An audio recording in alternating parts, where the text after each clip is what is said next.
down to 18,000 and change, please?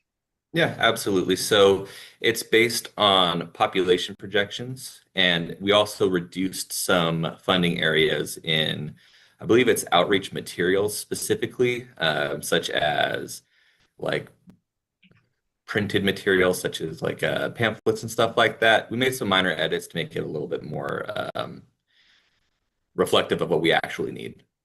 Okay, thank you. Okay, any other questions, comments? How do we want to treat this item? And Denise, speak up, okay? So I can't see you, but feel free to speak up when you need Consent. consent. Consent. Okay, consent it is. Thank you. Thank you, Mr. Riley. All right, thank you.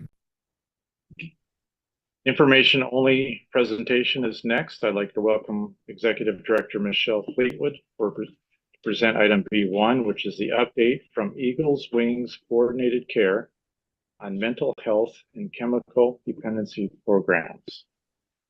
Michelle, Thank you. welcome. We've never met, so thank you for being here. Yeah. And I think you have brought some other people along with you. Absolutely. You'd like to introduce them? Yes. So I am one of the co-founders of Eagles Wings, and in this room there is tons of other developers and founders, participants that has made everything that we have created since 2017 possible. We have our clinical supervisor, Dr. Anton Schreier, that is we are a Department of Health agency, and he supervises us along with Dr. Alec Wilson. He is a behavioral health doctor, and we are just grateful to have their support. And so they have all came to support this presentation to the city to get you guys to know us a little better. Okay, great. Yeah, and I'm excited. And I'm gonna let Ariana Miller, she is our quality assurance. She is everything to Eagles Wings, and she's going to open up, and then I'm going to do the PowerPoint and tell the story. That sounds great. The floor is yours. Excellent. My name's Ariana. Well, and I appreciate you guys welcoming us tonight. So if you see the packets, I just wanted to go kind of in here. We started off with a description, a more nuts and bolts description of what the shelter will be to give you guys an idea of our plans. We put a couple of pictures in. One is now, and one is concepted. We have done a feasibility study with Riceburg Miller, and that's where that picture comes from. You might be here too, Angie. I can't tell who's logged in. Angie, there's Angie. Hi, from Rice Ferguson Miller. They did a fabulous job on our feasibility study. Go ahead, I'm sorry. Okay. Also in here, there's the zoning verification letter we received in the process of doing the housing trust fund application. We had to get that, and that was kind of a cap in our feather in our cap, I guess you could say. And we also just recently, and just spent only a couple hours doing this, but went to the MLK area, and we distributed these surveys to see what people were looking to have as far as services go. And out of 30 surveys, 30 of them checked all needs. So there's definitely the need there. We all know this, but the people themselves are definitely confirming that. So, and I would like to add that to the population that did these surveys, it only took a minute for our team, our administrative assistant, to go out. And these are the people that are on the street that are trespassed from other areas that we're already familiar with. And so we thought we would add this little brief survey in there just to show you. Also, they have highlighted some medical respite. And so there's some really complex medical issues that are out there on the street that we will connect with. So go ahead. okay. And the last but not least is a budget. And I've gone on assumptions a budget I put together based on 3 different estimates I was given for the whole shebang.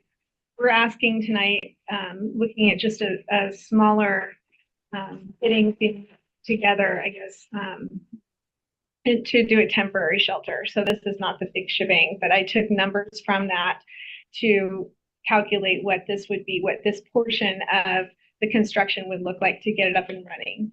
So I wanted to give you guys an idea of that. A quick snapshot to the kickoff, to what we could do and what we could achieve.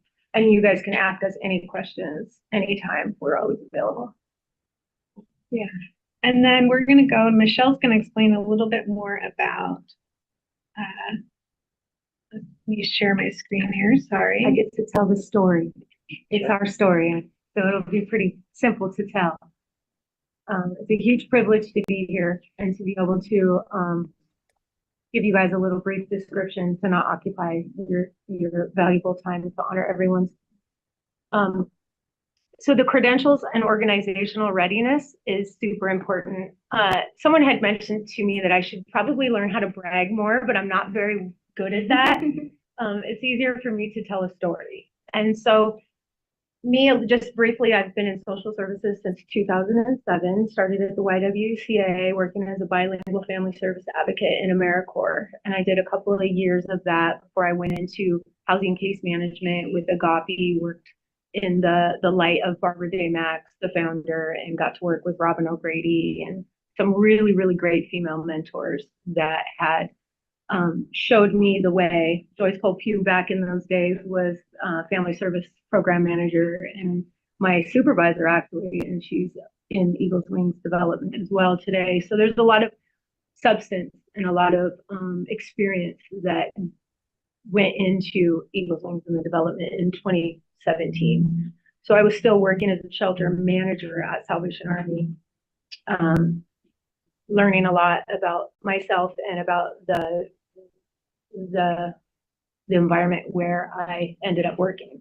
And I felt like really powerless. I felt like I could do more. And so me and some smart women kind of piled up some resources and went to Adrian Properties, Jim Adrian, if you know who this man is, and his family. And we said, hey, we have an idea.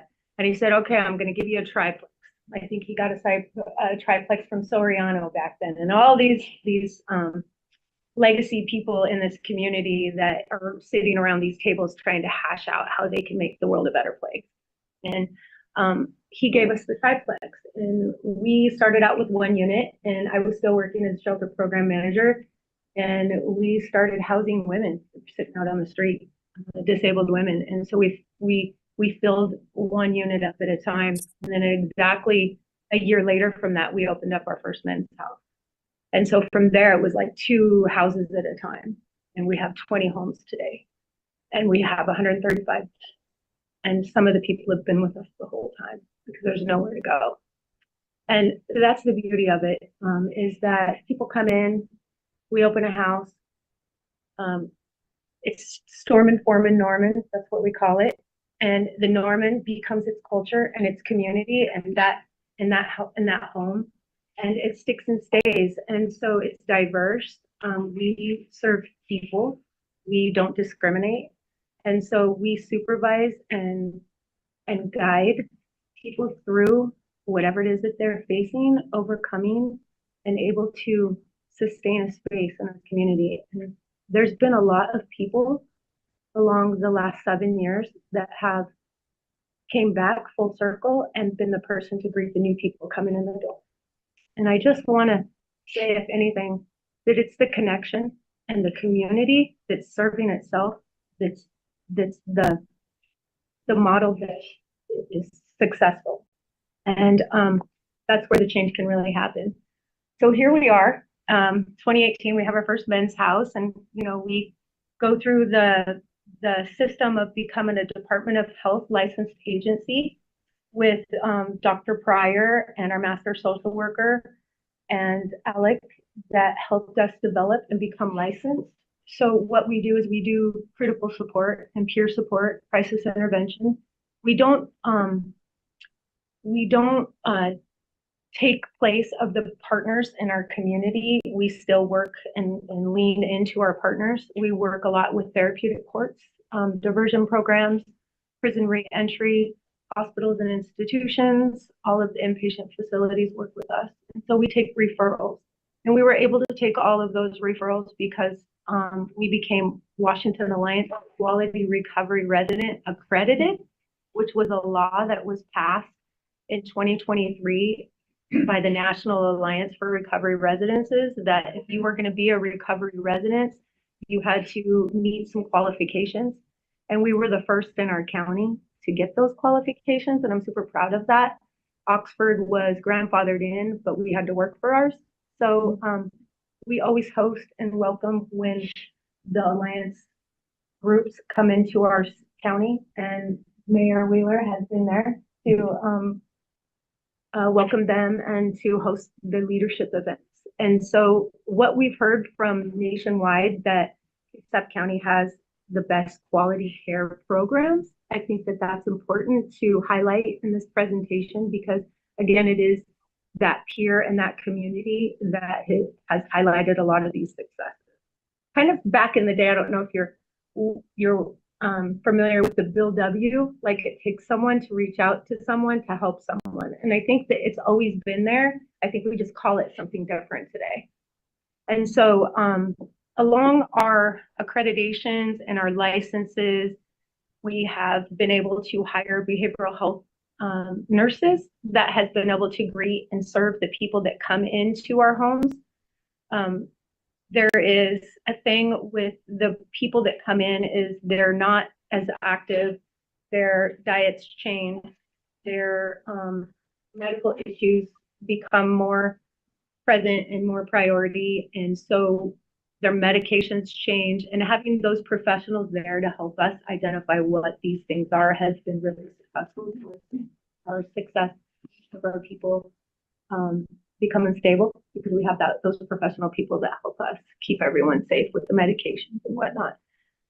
We have intensive case management that works with Bremerton Social and Health Services to get people on temporary disabilities till they can get on their disabilities, that supports their housing payments.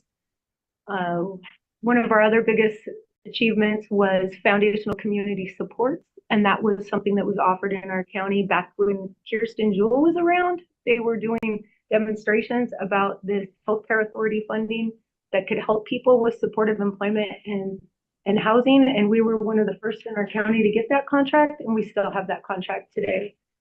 And so we serve to 190 people receive supportive housing and supportive employment. Now, under those definitions, it means sustaining their space in their home and helping them in case management and getting people to re-engage and connect in their community and to seek out some kind of employment. A lot of the people that come from crisis or hardships and are trying to stabilize, because we're just in a generation where people are different, and not everyone can just go out and get a job and hold a 40-hour-a-week job. So it's getting people to be involved, and again, building those connections and those safe spaces for that to happen is what those contracts has helped us support. We have under our license our peer support. So now we are in contract with the MCOs, managed care organizations, and those are insurance companies. So we are now fully in the networks of all 5 to do medical respite.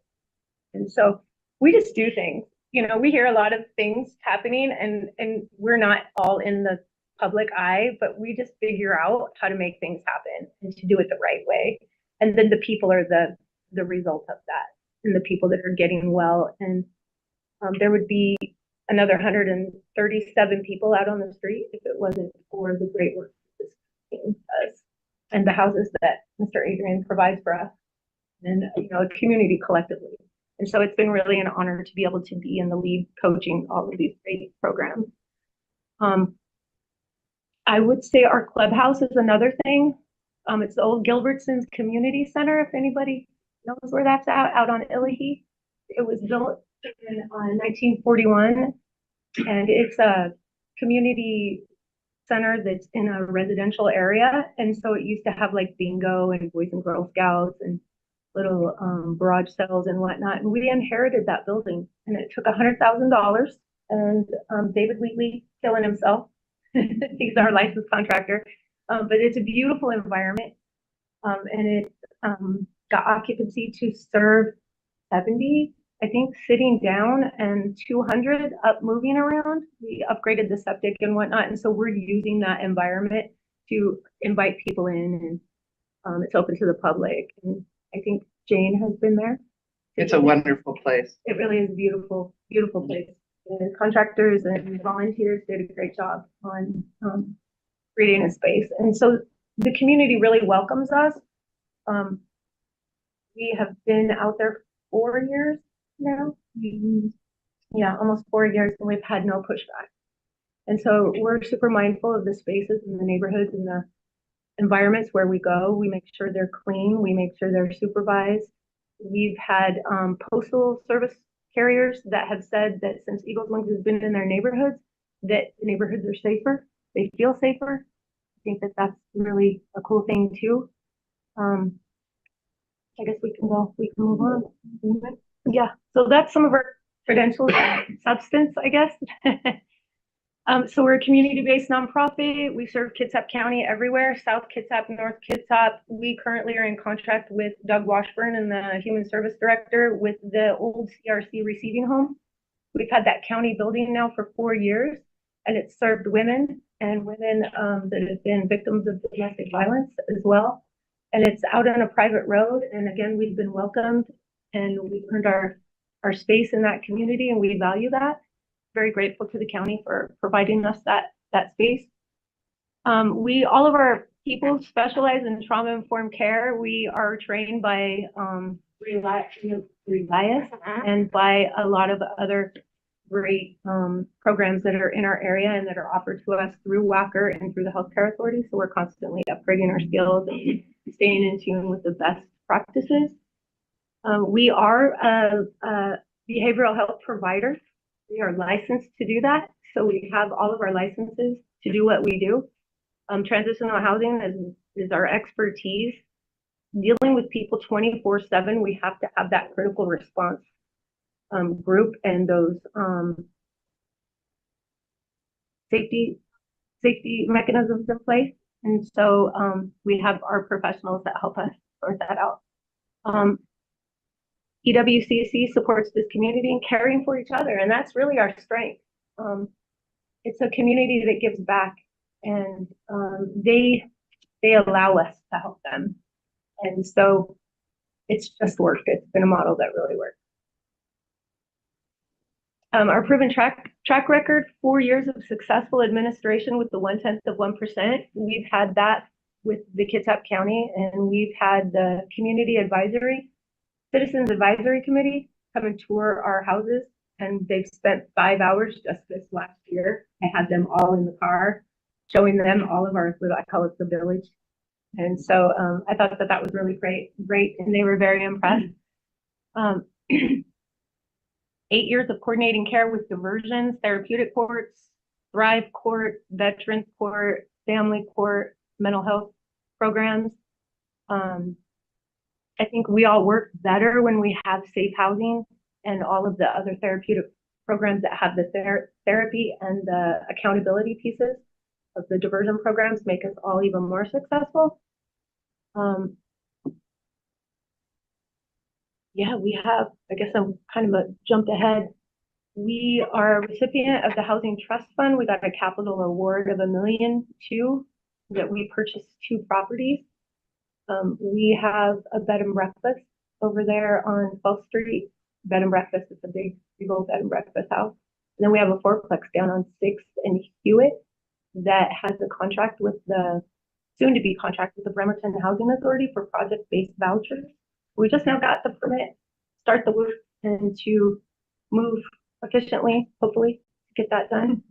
And so we can potentially house 8 households a year, because the project-based vouchers are in the unit. So we can put the low-income, zero-income person into there, work with them, and then ask for a tenancy voucher, and then transition them into an independent tenancy with one of our partner homeowners or landlords that we work with.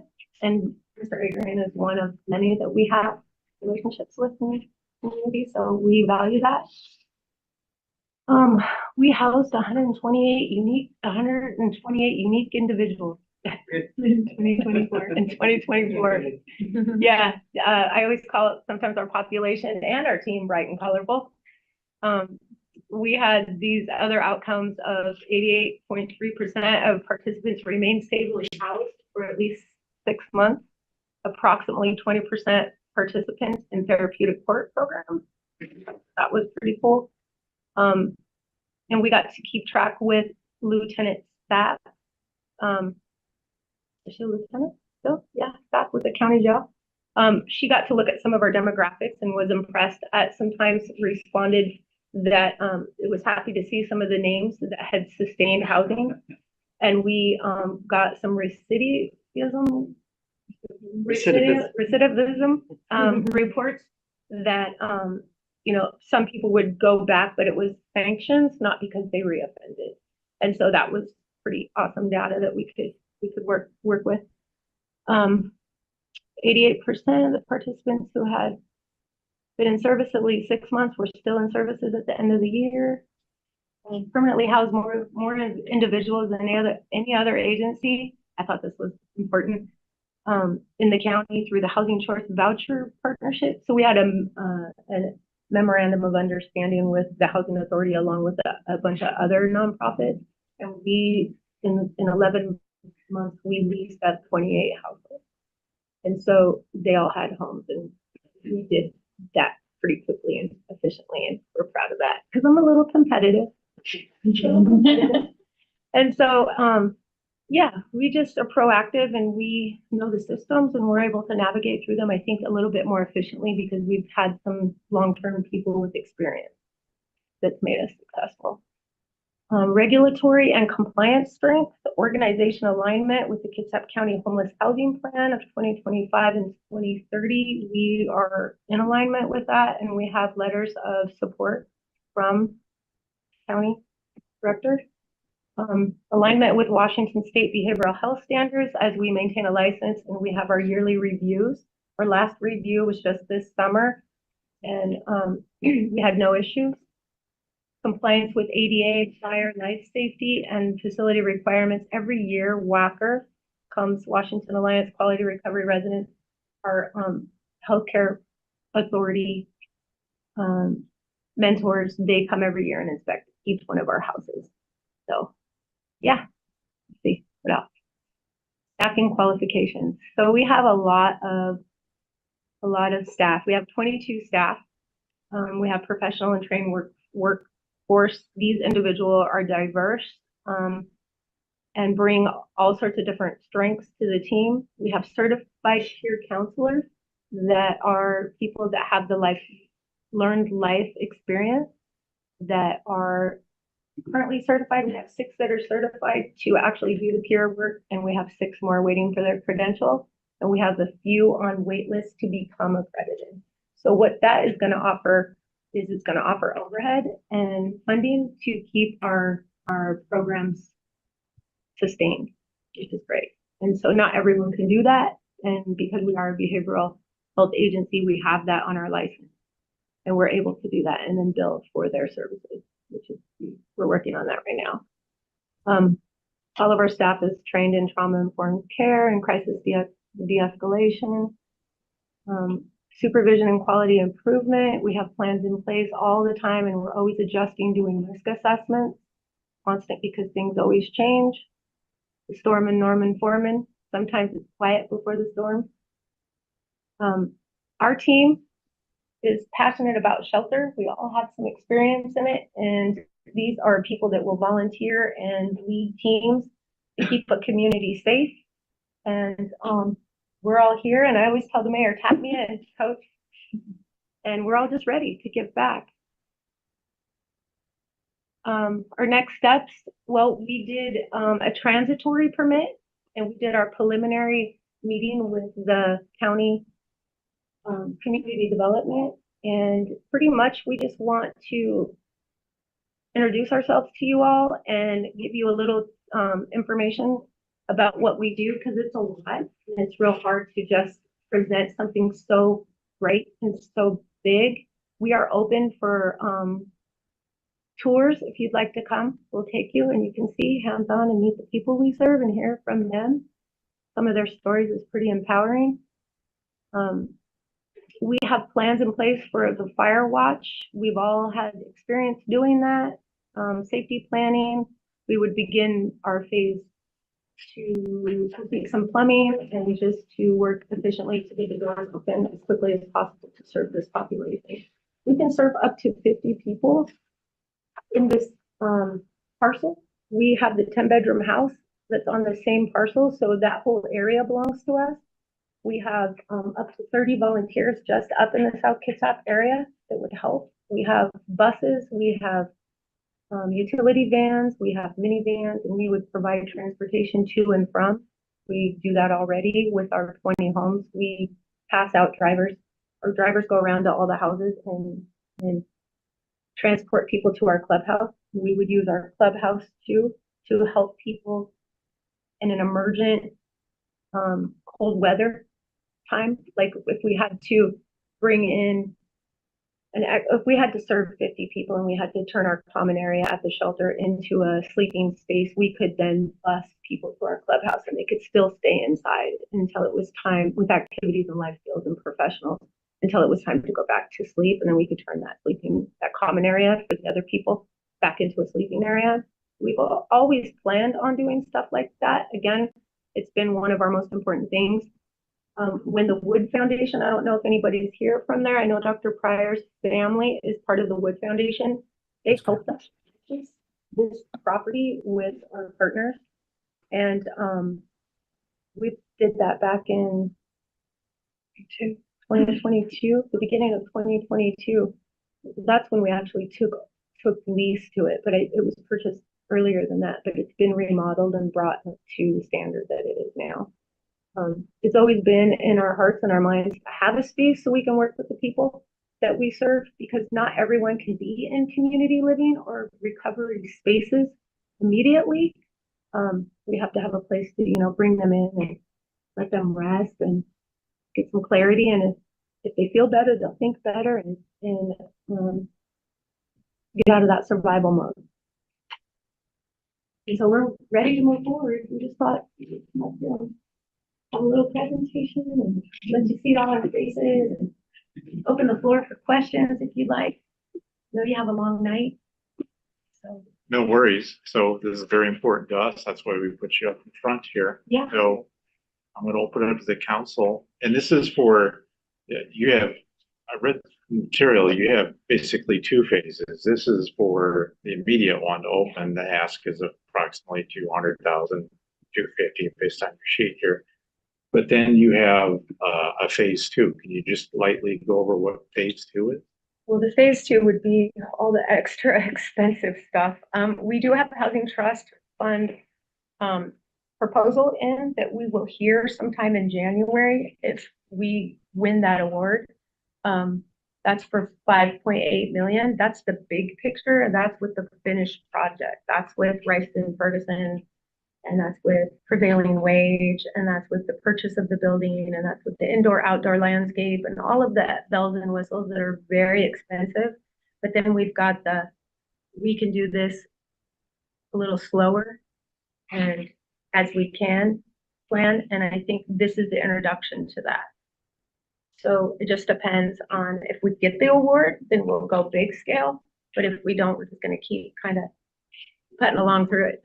So phase two would increase your capacity to serve the houseless by how many people? Well, it doesn't change the capacity Doesn't change.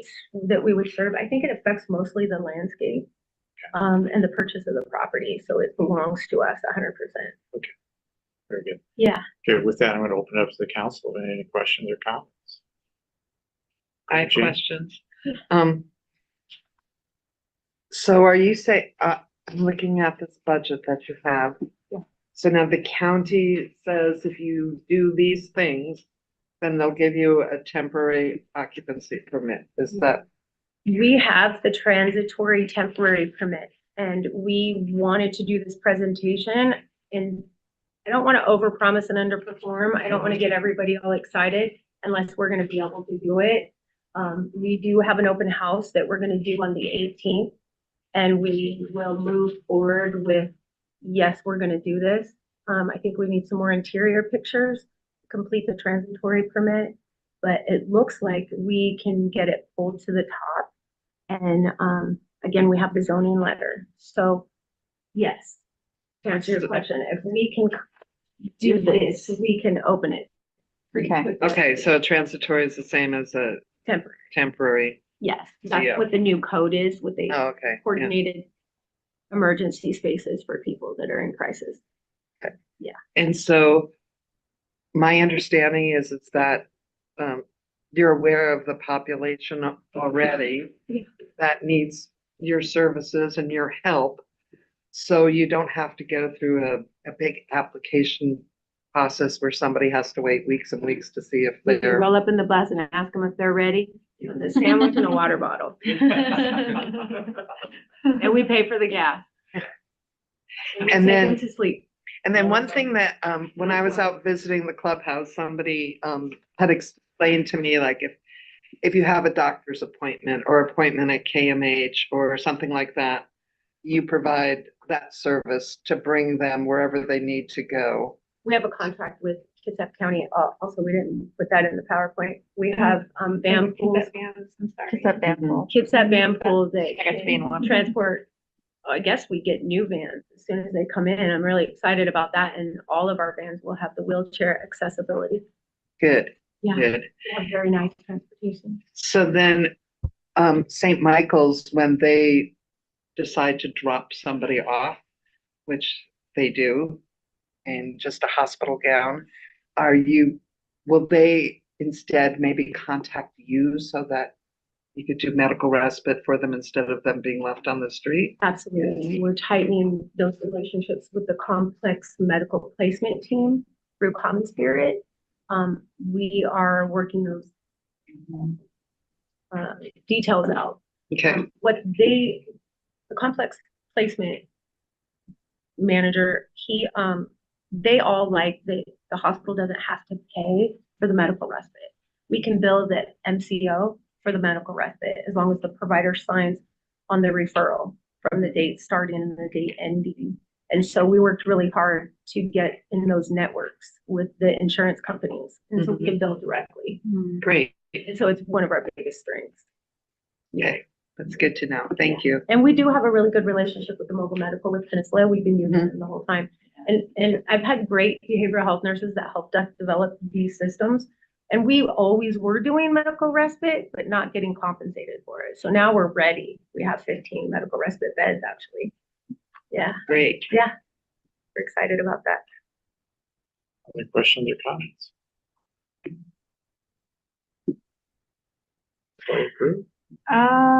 Okay, I guess. No other questions from either of y'all? We have our clinical supervisor that's been with us the whole time.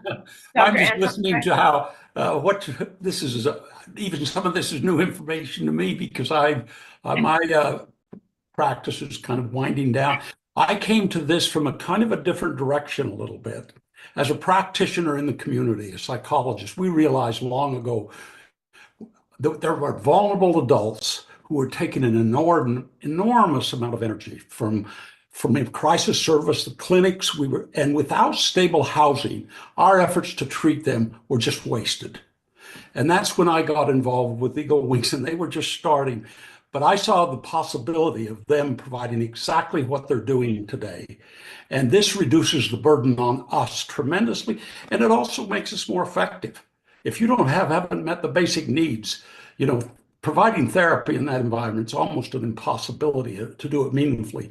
I found them to be the best answer in this community for what we needed for us to operate effectively. And I've been really proud to be part of what you're doing. And I really feel enthusiastic about the possibilities going forward. And I want to keep my family involved in it. We will be a strong support for you financially going forward, and as well as providing professional services. And I'm really encouraged that other professionals at our clinic are now involved with Eagle Wings. And I would hope that would continue to grow and be a part of just the operation of our clinic, is giving back to the community. Thank you. Thank you, Doctor. And there's Alec. He's our behavioral health doctor. He's awesome. That's one of I'm our Alec. men. I Yes, started he off did. as a volunteer with Dr. Pryor, actually, and I went through undergrad as a nurse and then got my master's in nursing, then doctorate of nursing, all while working with Eagles Wings. And I provided consultation for the clients in the program. When they can't see their doctor, I'm able to go in and give them more information on the medications they're on, possible side effects, and I've been able to catch a lot of emergency cases where these clients otherwise would go with side effects and could deteriorate if they didn't have these kind of services. I'm able to go to the houses and get them in to see their primary care much sooner sometimes, or even PCHS, community health, the medical van. Sometimes I'll give recommendations to them from a psychiatry standpoint as their primary care, and oftentimes they go off of that so that we can get them back on their psych meds as soon as possible. Because I work as more of a consultant, and I do psychotherapy with Eagles Wings, but outside of this, I work with Dr. Pryor and I do prescriptive psychiatry as a nurse practitioner at his clinic. I think Eagles Wings is really good with having the nurses too that go in and do a lot of great medical care for some of the clients that are released from St. Michael's, as you said earlier, and it really saves a lot of lives there. So Michelle's doing a great job, and I'm going to be supporting them for a while, also alongside Dr. Pryor. We Jennifer. can do what we do without having the professionals holding us up. Yeah. Hey, Hi. okay. So full disclosure, everyone, Michelle and I were in AmeriCorps together the first year. And was I in AmeriCorps with you? There we go. That's why we know each other. We were in AmeriCorps together 2005, 2006. Yeah. I was in a different program 2006, 2007. Civic engagement. Civic engagements. And another full disclosure, I did some of my court-appointed community service under Joyce over here, way back in the day. So I've known these folks for a long time, and just to see that you're continuing this work in this community. Anyway, I got a little teary-eyed and I got goosebumps too, hearing all of the hard work that y'all have done to all this accreditation and all of these accolades, and I like hearing you brag about yourself. So thank you for coming and bragging. You guys do amazing work, and you're not out there bragging about what you're doing on a regular basis, because I guarantee this is the first time publicly that most people have heard about what you're doing. You're not even on social media bragging about it like some folks do, right? So thank you for doing the work, and it's coming from a place of it's coming from your heart, and I just really appreciate that. And I know the blood, sweat, and tears you put into it also. And so what you're coming here to ask us for is support for this shelter, and the shelter location. Can you remind us where the shelter location is? It's up on corner of Ferguson and Beagley, where the gas station is on Highway 16. So Gorst? Gorst. Okay. It's an unincorporated, I like to say that, unincorporated space, because we have a house on the other side on Belfair Valley, and it's Bremerton. And then you cross the road and then it's Port Orchard. So it's kind of on the cusp. It's right behind the U-Haul. It's the old Assembly of God church. It's all been gutted out except for the historical beauty of the wood on the inside, and we're going to call that the Quiet Center.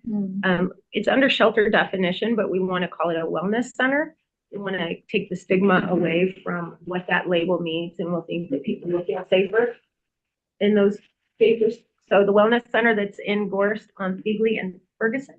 And it's not open yet because you don't have all this stuff done. No, but we do have a house, 10-bedroom house on that. Yes. There's a house there that's just like some of the other houses and I got to take a tour and visit some of those houses. But this shelter is proposed for a capacity of 30 residents on a regular basis. And that would be, you're talking about all these services you provide. Will the shelter also have what we call wraparound services? It sounds like you'll have medical respite service. You already have medical respite within the other houses, but this shelter will have medical respite available. And then will there be, how will you do connections to other resources within this house, navigating to other, you know what I mean? We already have a lot of partners, so those partners will be able to work with their people also well before they go into inpatient treatment, behavioral health services, coming out of jail. Sometimes somebody is escalated or not an appropriate fit for some things, and they need a place to decompress. The shelter is going to serve very multiple services and all of our partners in the community. I don't think there's any agency that we don't partner with in some fashion. When they have outreach teams, that helps our outreach teams be more effective. And when there's funding sources to pay for the spaces, we're more effective. But we will be open to serve so many. And I mean, I also, so you said you have transportation, and so you were just talking about MLK. Is this, do you have, it sounds like you have previous connections with folks that are out there. So if somebody made prior arrangements, said we're going to be out on 8th Street, MLK, whatever, and we need a ride to the shelter, then you would have a way to do that for folks in the evening. But we're not going to promote them going back. We're going to have another conversation about, you know, what this looks like. You know, we've been having conversations with people, and they need to get off the street. It's just not the solution, right? So we're going to advocate for something better for them.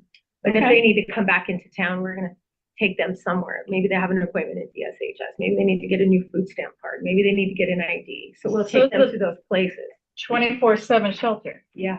We won't have people loitering in the neighborhood. We will have them in a gated community. There'll be a smoking section. And if they need to go back into town or go somewhere, then we will offer that transportation out of the area.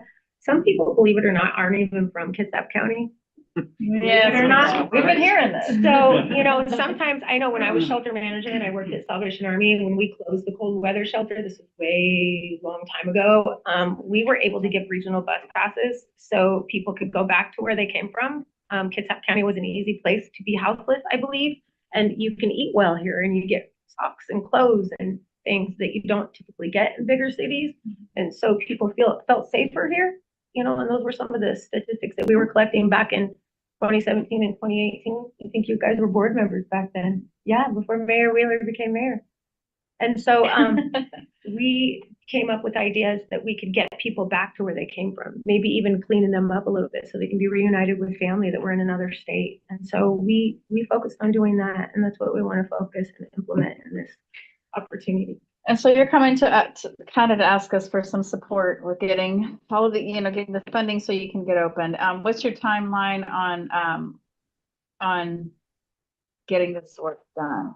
Well, I talked to another contractor that owns that building, and he's able to do a lot of things all on his own because he's licensed and bonded. And then we have David Wheatley that's licensed and bonded. So the contractors could go immediately into the professionals and start just slapping it together. They have some volunteer hours, and then they have some other contractors that they work with that have committed to volunteering. So we think we could get it fast. 2 weeks, 3 months, 1 year? Yesterday. No, that's not, come on, but seriously, you know, I mean, and listen, about a month to 6 weeks. And that's, and talk to me. Once we start. Okay, and the reason I asked this, I mean, it's important people talk about permitting. And I already know, I mean, as a business person, I had to build out I only have a type 1 hood. You know, I had to build out my own plumbing. Right now. And so, We've got a regular stove hookup, and we would go, and I already talked to the planning department about that. So we had to deal with all of this stuff within the same county for our clubhouse. So we're not changing any of that right now. We're gonna have food like we serve now, is sandwiches, heating up crock pots, roasters, no food that's gonna have to have the deep fried fancy vents yet. so you have a way to open without everything, but you need to be in compliance probably by a certain period of time in order to continue. Yes, So you have a provisional permit to be a shelter. and it's The submitted. basic supplies, it's submitted. Okay, all right. Yeah. It's in process. Okay, I think this all makes sense to me. I was trying to wrap my head around it because I know permitting. It looks like it's one proposal and two proposals. No, we want to kick it We off. have the magic wand proposal, we have the, how we're gonna scrape and get it going, and then we have, you know, Somebody has. their Kylie, hand go raised. ahead. middle ground. Angie, from Rice Burgers. Oh, Rice Fergus Miller. Oh, yeah. So that- It's, you gotta, maybe. There she is. Oh, she's in her car. And Yeah, go ahead, please, Andy. not to put you on the spot, Can't hear ya. We did hear it for a second though, so. oh, she's been great. So we cried through this feasibility study. It was a $20,000 investment from Eagles Wings. And we don't have a bunch of money and we don't have a huge savings, but we take everything that we make and we put it back into the development in our community. And they created these opportunities. So what you're seeing a snapshot of is her agency's hard work and professionals, and they are amazing. And so I'm honored that Angie's here tonight. She can say anything she wants. Yes. Thank you guys. I apologize. My connection's poor. It was just really important for me to be on the call. I just wanted to give a shout out to Michelle and her team and say that RFM has been a part of this process for a couple years now, and we're privileged to be working with them. We support the project, and we're really excited to see it move forward. And we hope that some financing can come through to make this happen. So thanks, everybody. Oh, Great, okay. thank I you. thought you was going to answer about permits. You don't, do you have, okay, all right. Well, she got a letter. You can see. Yeah. We got a letter from the county, that the zoning verification letter. So what we have proposed has been approved. That doesn't happen very often. I still can't believe that we have this letter. I mean, it was a $340 letter, but we got it. You know, everything's got a price on it. You know, I'm like, well, we'll pay for it, whatever we have to do. Thank you very much for coming. So Yeah, so to excited to sum see things you. up, if no one else wants to comment, Ms. Fleetwood and your team, excellent presentation.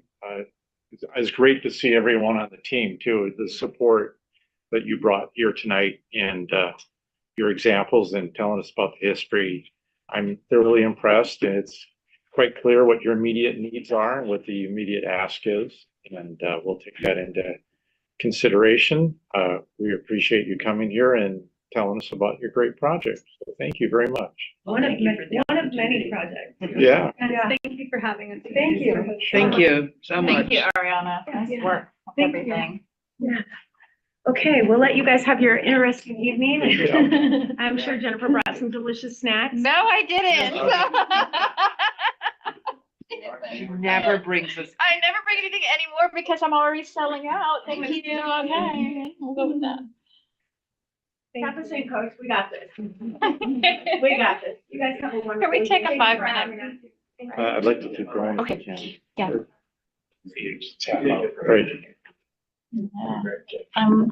And Council President, I just wanted to make it public that I have requested that my item, which is E10, be punted to the next study session. We just aren't ready. All right. But So I'll be happy to give a report. no worries, and that's great for you to mention because it's not presented that way on the agenda, Bill. So anybody that's listening for lodging tax advisory committee recommendations, we will not be having that discussion tonight. So that item's been pulled. Okay. With that, Mayor Wheeler, I'd like to welcome you for the next two items. The first item is to confirm reappointment of Anna Daring to the Planning Commission, item C2. Yes, you have her. She is just completed a partial term, and her resume is in your packet, and I'm asking for you to allow me to reappoint her. Questions or concerns from the council? I have a question, and I'm not trying to be antagonistic or anything, but I want to make sure that our planning commission has a broad range of residents. And, you know, the first thing listed in her qualifications is a Washington real estate broker. And we have a pretty good representation right now of people who are in the development field. And I may be wrong, but it seems like we don't have a lot of representation on the planning commission of people who aren't in real estate or in development. And I don't know, maybe that's not her primary function, because I see that she's got military experience also. But I do want to make sure we have a well-balanced planning commission with lots of different points of view. And Well, with this one as a reappointment, it's maintaining the same. I've heard those comments, and you've been heard, Counselor, and so maintaining this, I'm putting the word out. So We have 2 vacancies. I will get them filled. We'll get the best candidate for you. And the broader the outreach, the better. We'll pick the best one out that, and if there's real estate background, we'll select them. But if there's better candidates that don't have real estate backgrounds, we'll pick them. We'll pick them. I think the key is just to keep advertising like we're doing. I'll be out in the community recruiting. Okay. Okay, any other questions or concerns? And again, Denise, anytime tonight, just speak up. I can't see. All right, how do we want to treat this item? Consent? Consent. Consent. An agreement? Mhm. Sure. Okay, consent it is. The next item, Mary, you have another appointment. This one is confirm reappointment of John Brennan to the Citizens Commission on Council salary. Yeah. And similar, I'm asking for a reappointment of an experienced board member who's been fulfilling all the duties. And this one's not as easy to get candidates to apply for, and I feel fortunate that we have a qualified, dedicated Bremertonian who wants to continue doing this work. Okay, any questions on this one? I'm glad to see there aren't, because I don't want to have any bias or Right. confirmation anybody that decides our salaries. That's like, I don't touch that one with a 10-foot pole. So how do we treat this one? Consent. Consent. Consent, that one is, thank you. All Thank right, you, thank you, Council. Thank you, Mayor. Thank you. Okay, next we'll go up to item C4. And I'd like to welcome, actually for our last study session, our Human Resources Manager, Charlotte Nelson, for the ordinance to amend the Bremerton Municipal Code, establish the Department of Human Resources, and replace the position of Human Resources Manager with Human Resources Director. Go ahead, Ms. Nelson. So we're just bringing the ordinance to finish what we talked about a couple months ago about replacing my position with a director and then making it a standalone. So that's all this is making it, is finalizing it. Questions from the council? Okay. Is this just, I can't think of the right term, but flipping it back to what it was before the city eliminated the Human Resources Director position? So there's really not much change in that. Okay, thank you. Other questions? Okay. Should be, we already agreed for the reorg quite a while ago. Okay. Okay, so how do we treat this item? Consent.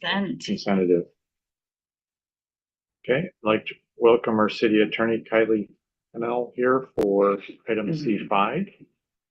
This is confirm appointment of Miss Tamika Stewart as Director of Human Resources at pay band 21, grade 4 of the 2026 Management Professional Confidential and Fiduciary Salary Plan. Hello, good evening. So I'm going to go over the process that we use to recruit Ms. Stewart, and some of you are part of that as well. And so her resume is attached, and then I can answer questions. There's an executive session after this item if you'd like to go into discuss her qualifications. We can also skip that if we want. So this was a Prothman recruitment. It was a nationwide search. We got a lot of applications, had many qualified applicants to choose from. Ms. Stewart, as you can see from her resume, is very qualified for this position. She has a long career in human resources and has the training and experience necessary to do a great job for Bremerton. She's also very excited about doing this work, and was the candidate after interviews that the mayor wanted to put forward for confirmation. I know that some of you had a chance to meet with her, and so I would welcome your comments from your experience from meeting with her as well. I just think she was an excellent candidate, fitting for or lucky after. I was impressed with her. Joe. Yeah, just for clarity, the only candidate we met, but very impressed, very qualified, great conversation. Okay. Sure. And so if the council would like, we can, put this on consent. And I believe Ms. Stewart is going to join us at the meeting next week and Okay. be there for, confirmation. And I think she might even be there for, President English. Consent. Okay, so if we do this consent before we agree to do that, do we agree we do not need to have an executive session to discuss their qualifications? Does anybody want to have that executive session? I trust y'all. Yeah, I don't feel we need one. Very good. So we'll treat this item as consent. We are not having the executive session. And then we're going to move on to our next agenda bill briefing. Item E6, which is to welcome our Parks and Recreation Director, Mr. Tim Barker, here for contract modification number 1 with Bruce Dees and Associates for the Pendergast Regional Park Field Improvements Project. Welcome, Mr. Barker. All right, no presentation tonight. I'll hold it very short. Thank you.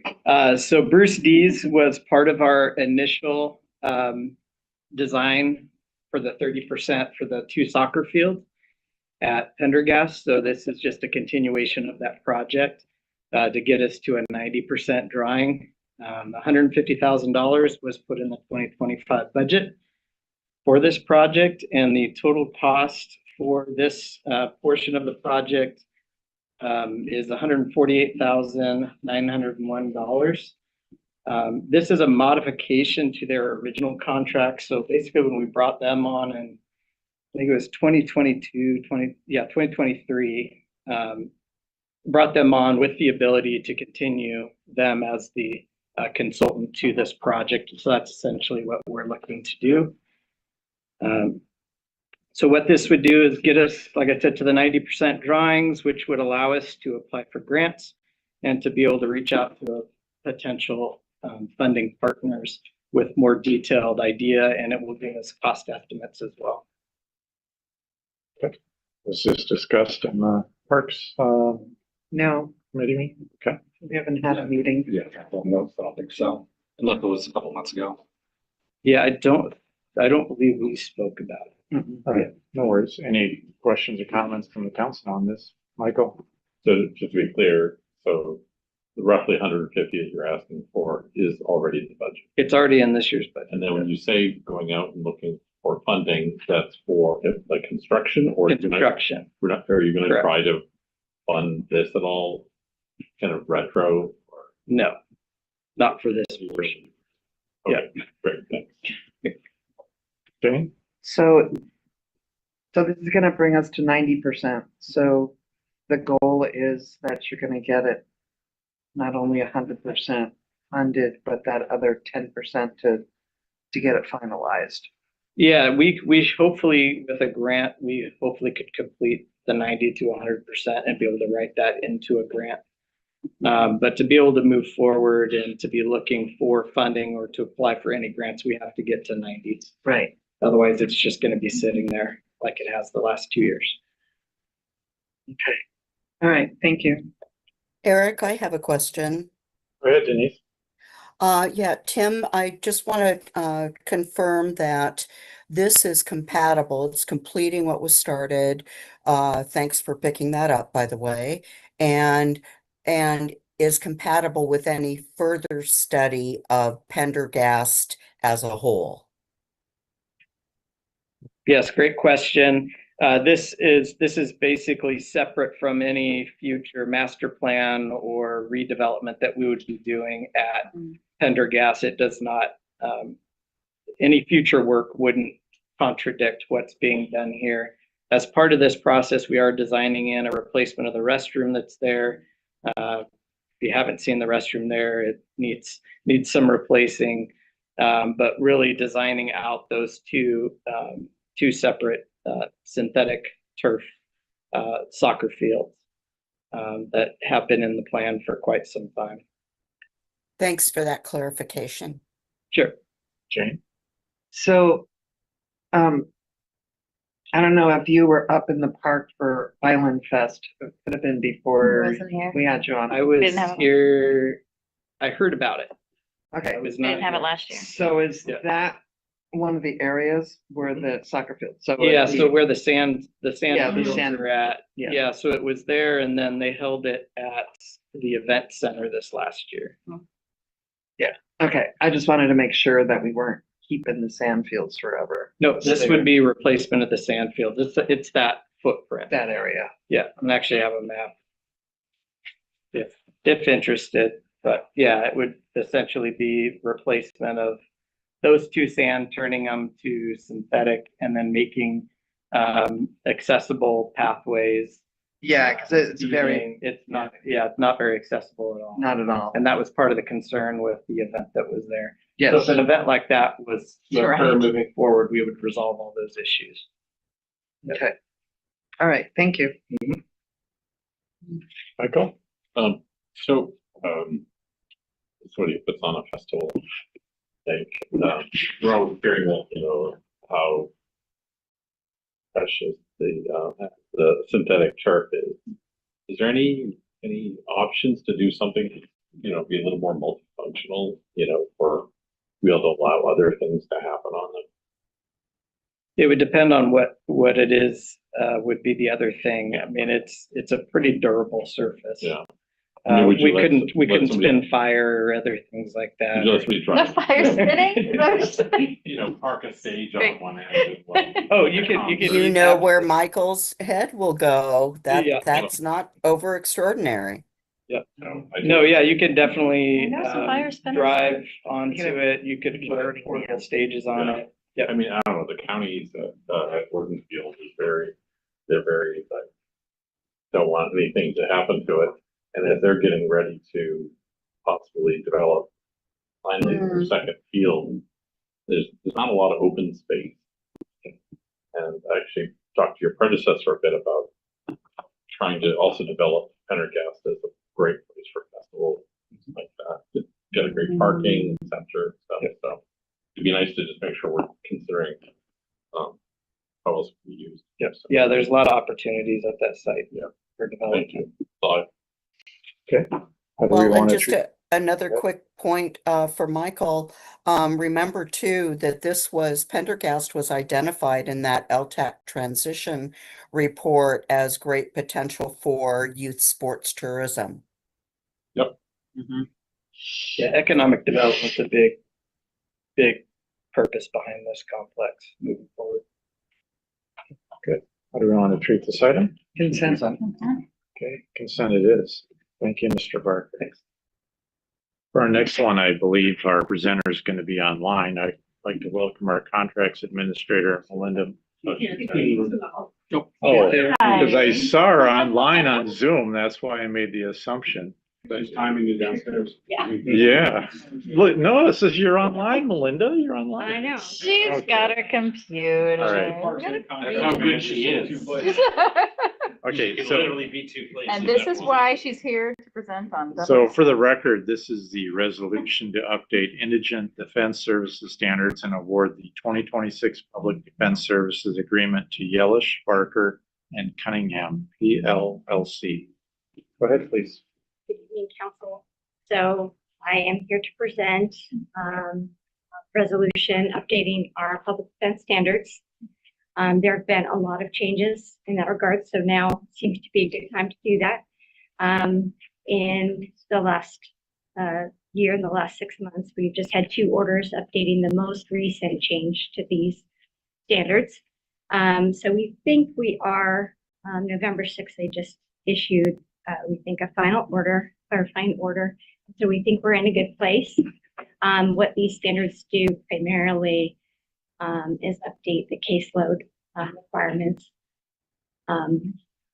For our court, we've been at 400 cases per attorney for many years. Oh my gosh. And that is definitely going to be moved down in the next year. So that you'll see increased costs based on that. Need to be more staffing. So that is the primary reason for this resolution, is to acknowledge those updates and the clarifying ordinances that have passed even. But everybody has been awaiting those. and they've finally been issued, and we've landed at a solid place. And so adopting those standards into ours. And the second item that really falls along with that is the award of Public Defense Services Agreement to Yellish Barker in Cunningham. As you know, they stepped in this last year and assumed the agreement for La Crosse and Murphy. And we issued a RFP this last month, and we did only get one response, and that was from them. But we did it so that we could kind of see what was happening here in the market. I also issued a market study to see where we were landing as far as the caseload cost. It really is a per attorney cost is how we're doing this. So this agreement will allow for up to 4 attorneys at a variable market rate for those attorneys. That works out to $498 per case. That's just an easy metric to use. But that's going to be based on our upcoming caseload policy, waiting policy. And we really have appreciated them stepping into this role and flexibility. So with that, we are planning forward for $596,420 for the year, and we're only doing a 1-year agreement with them. We expect the changes, conflict, public defense. We have a fairly good roster right now. We have 4 attorneys that are on our roster, potentially 5, and that's a good thing to have. That is a little bit of an unknown, so having that backup plan for 5 attorneys in that area is a good thing to have. That's been a struggle in the last couple of years, so I'm really happy to say that I have had that many today. So I'm here to present these 2 items for review and to answer any questions you have. Okay. Was this discussed in committee? Nope. Oh, It they had a meeting Friday. it was discussed in public safety. Michael, did you want to report on it? I do have just a couple of things to say, but you go ahead. I just wanted to make sure, because it's not overly apparent in the materials, that there is a delta between what was budgeted and what this contract has come in at. And I believe it's around 180,000 or so. And I just want to make sure we're aware of that. Nothing we can really do about it. I think that staff has done a great job of navigating this and coming up with the best solution for a year. It will be raising its ugly head again, I'm sure. But just want to make note that's, nearly 200 grand. And correct me, Mike, because I was going off on $750,000 just a day ago. So can you just, clarify that for everybody? 146,000 is the increase. It was $450,000 with La Crosse and Murphy and what Yellish had absorbed, and now we're at 596. So just about $146,000. Okay. I for one am going to start keeping a little tally, just because we're digging ourselves in just a little deeper and deeper. Yeah, I don't have anything really to add on it. But we did talk about public safety. Another one of these sort of external forces. No. Our hands are sort of tied. I think it's really important that we have that list public someplace on the website of all these things that we can't control, because That'd be a big list. yeah, I know it'd be a big list, but I still think, it's like we have to have public defenders. We can't let people go to court without them. So this wasn't anticipated in the budget, so we're going to overrun the budget, and we're not even in January yet.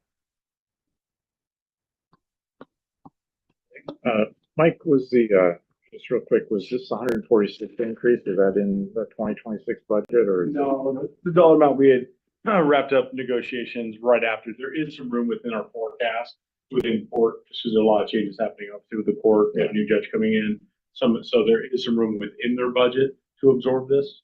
That as they see with the line item, I don't know why I called out for public defender that made the adjustment, but there is some room in there. So it's not going to be a dollar for dollar hit. There is some savings in the court budget. Okay, Jeff and Jen. So this coming up, what part of the court budget? It is a line item that's called as a BART account that for public defender that lives in their supply services and taxes, grouped up in a lot of other costs. And so with their security, other things that are in there. So it lives within their budget. Okay. So is there going to be is the next item we're talking about, is that included as a budget adjustment for it, or? This will be the budget, yeah. So this right here, going forward with the contract, that we'll talk, already been discussed here, in the mid-year, it will adjust the budget formally for 26. And then as the new judge comes in, we meet and talk about where they're at. We'll be truing their budget up because there are some reduced costs and some probably maybe increased things that they're going to ask for to reach out, but waiting for the new judge to be seated. So. Okay. So the next item, it's not amending the 26 budget for this item yet, but you want to amend it in the mid-year. Yeah, this will drive the mid-year. It'll be a previously discussed item. They can request that under the fiscal impacts that's listed out, that it's not fully budgeted. Because right now it just says requested amount, $596,420 for prime public defense services, but. We can amend that, sure. Yeah, just to make it really clear. I'll note about the budget overrun. Yeah. That would be, I had noticed that, and if we could do that whenever there's a delta like that, Mike, it just makes it clear to everybody. Yeah, and we typically do. This going year over year now to next year. Yeah, just an oversight on my part. Okay, Jennifer. And I'm sorry, you said how much was coming out of the court budget? It's just, there's room in it within estimates. I don't have a hard dollar for you. So okay, so like 10%, 90%.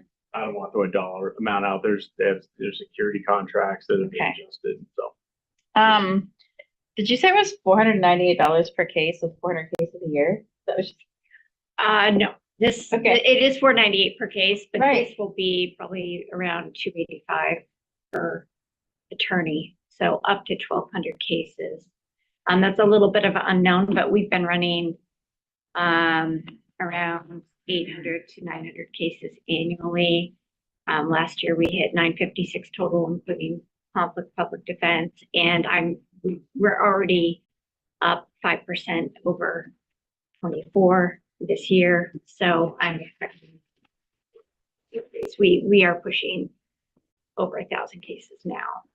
So fairly certain we'll be along the same track next year. So we need public defender for 1,000 cases. Do we have a backlog currently? No. Okay. My understanding was, even up to 6 months, 7 months ago, that there were still attorneys that weren't wanting to practice in our courts. Was that still the case, or are the? I don't think we're prepared to answer that. Okay, all right. I was just curious if these attorneys have ever practiced with us in the past, or. These attorneys are, yes, they've certainly served in this court and been serving. Okay. So they've been, okay. Yeah. And so I don't really have any other questions that I could ask. Thank you. Consent. So Judge Armstrong is going to give us a presentation next week. Okay. So wrap up municipal court when he took over. All right. Any other questions? How do we treat this item? I'm not hearing anything other than perhaps consent. Do you? How much to discuss?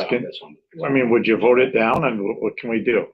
No, I think as long as the wording in the resolution or whatever can include the delta, something like that. Yeah, we'll update it one back. Okay, very good. So consent it is. Thank you, Ms. Monroe. Mike, you're gonna. Is now a good time for a break? So here's what I'm thinking. So I'd like to get through item 9. Our assistant attorney, I believe, needs to take a ferry to get home. Okay. And then after that, we'll take we're doing well. That's all I'll say without jinxing it. Yeah, too late. And Right. then we'll take a 15-minute break after item A9. There's in the back room. Everybody's welcome to partake in. Except for you, Mayor. No, especially with the mayor. So also we got Rick Tift here, our council member elect. I see him in the audience. If he wants to join us at the table, or if you're comfortable there, that's fine. Certainly, Rick, when we get to the public recognition and comment procedure and conduct code, council conduct policy, I'd like to have you sit here and put your input on, because you're going to be under those new rules. So however you want, wherever you want to sit. Okay. So the next item is E7, no, E8, which is the ordinance to amend ordinance number 5503, establishing the city of Bremerton's fiscal year 25-26 budget as amended by ordinance number 5517. What's this about, Mike? All right, so we do this every year. In council, a lot of housekeeping. We bring all items that have been brought to council previously through budget adjustments, contracts, everything you've seen throughout the year. We are required by the code to bring this forward and kind of formalize it in the ordinance. So if you kind of work through some of the pages, you'll see each fund. There's a lot of items that's already been before council. There are a couple items that I'll walk through that need to be trued up, just to true up some budgets with things that either unanticipated or came up late that hadn't been separately brought to council. But again, a lot of housekeeping. There's not a lot going on here. So I'll kind of just dive in to a couple things. I'm in the general fund. But before I move on, all the items in here during our budget discussion they were accounted for in our estimates going forward into the new year. So any adjustment, it's already what you saw is what's been adjusted. So revenues, expenses, how we expect to end 2025, that's already been taken into consideration. This is just truing up budget to budget, not actual. So I want to walk through. So we have a pro tem judge that's been serving in our court for majority of the year. We need to do a budget adjustment in their salaries. So you see a $97,000 adjustment for Judge Armstrong. The public defender contract that we talked about earlier, we had the changes earlier that were brought forward. There's a $100,000 adjustment to get to that $450,000 that was previously discussed. Then we see actually a reduction in community development budget by $100,000. That's actually a plus. And then lastly, just the transfer to the fire capital was for the fire vote that got approved to go after the grant, and this is the match component to fund the new fire vote. Mike, are you on a certain page when you talk about this, or is it? Yes, that for page 137 of the packet. Yeah, that's one page. So 137. That's where I'm starting. Gotcha. And that's going to be the page got most of really any meat to it. Everything else is there's not a lot to it. So kind of here to stand by if everybody's kind of roll through it and ask questions. But that is the general fund. Outside of that, every other page kind of works through each other fund. And it's a lot of just movement and transfers of things that are kind of previously budgeted. So I'll see if I can find anything else of pertinent information. One of the big ones we were talking about, you see previously budget that came to council was the jail contract. That's getting formally adopted here for the line item, because that lives in the non-departmental fund. So we had a $1 million item that's previously. Let's see.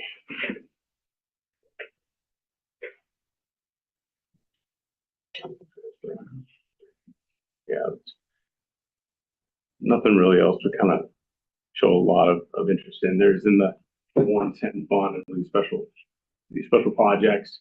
We have to take when our SIU, try to lose my train of thought here, Chief. Canine officer that was in our 110, our SOG fund, trying to bring, we had a lateral transfer that came in, so we had some costs there with retrofitting one of the units. But that is against their own fund, not with the general fund. That's in with our 110 fund. And then some other additional revenue that was not budgeted for the 110 fund. We were able to adopt that here. We had some confiscation fund and then federal equitable sharing, which has to do with our cases. Yeah, really just housekeeping. There's not much to go over here. So I'll stand by to answer any questions. Okay, any questions from the council? Thanks. Take a step back. So the ending fund balance for 2025 budgeted, you said already included everything that's listed on page 137 or just what was previously approved by council? Okay, let me make sure I can follow you what you're asking. So ending fund balance in this document accounted for all the adjustments that's been previously through council, adjusted what was budgeted to what the budget would be now, budget to budget. So those items are already there, but like, so our wage settlements that were adopted throughout the year, this formalizes that adoption. That draws down the previously approved budget that we had for 2025. This will lower that fund balance to budget. The actual represented last week, which is real timely as last week, that shows where we actually are at with savings, all the other things we talked about with turnover, attrition, all the attrition savings. Those numbers are still whole. This is just to go budget to budget from where we were to get the authority required by ordinance. Most of these items have already come to council. They've been approved by council. This is to formally adopt to change the budget. So labor contracts that were after the mid-year that the council settled on, that we've settled on, those have to be formally adopted here to change those dollar amounts. I'm reading the text at the bottom of the 127, right? Yeah. So fund balance, yeah, right. Well, yeah, walk me through that one more time. Yeah, so I understand it. So it's the estimated fund balance has changed. Yes. Okay. Yes. Budgetarily. Right. Not actual. So does that affect what the projected ending fund balance for end of 2026 no to be? No, because that's all based off our actuals. 26 already took into account these changes. So 26 has those numbers. This is just a true up 25. So it's a little confusing, but so the new budgetary items here were already taken into account. Yes. The 26 budget. Yes. Okay. But so why not include the previous defense contract adjustments now? Why wait to the mid-year budget adjustment? Just because that's a 26 contract, it didn't affect 25. Oh, because it just affected 25. Yeah. Okay. So what you just approved today was 2026. Okay. So this is yeah, only affecting 25. Only affecting 25. There's a lot of these things came to council with a motion to approve by budget, but we do not adopt. We don't do multiple budget adoptions.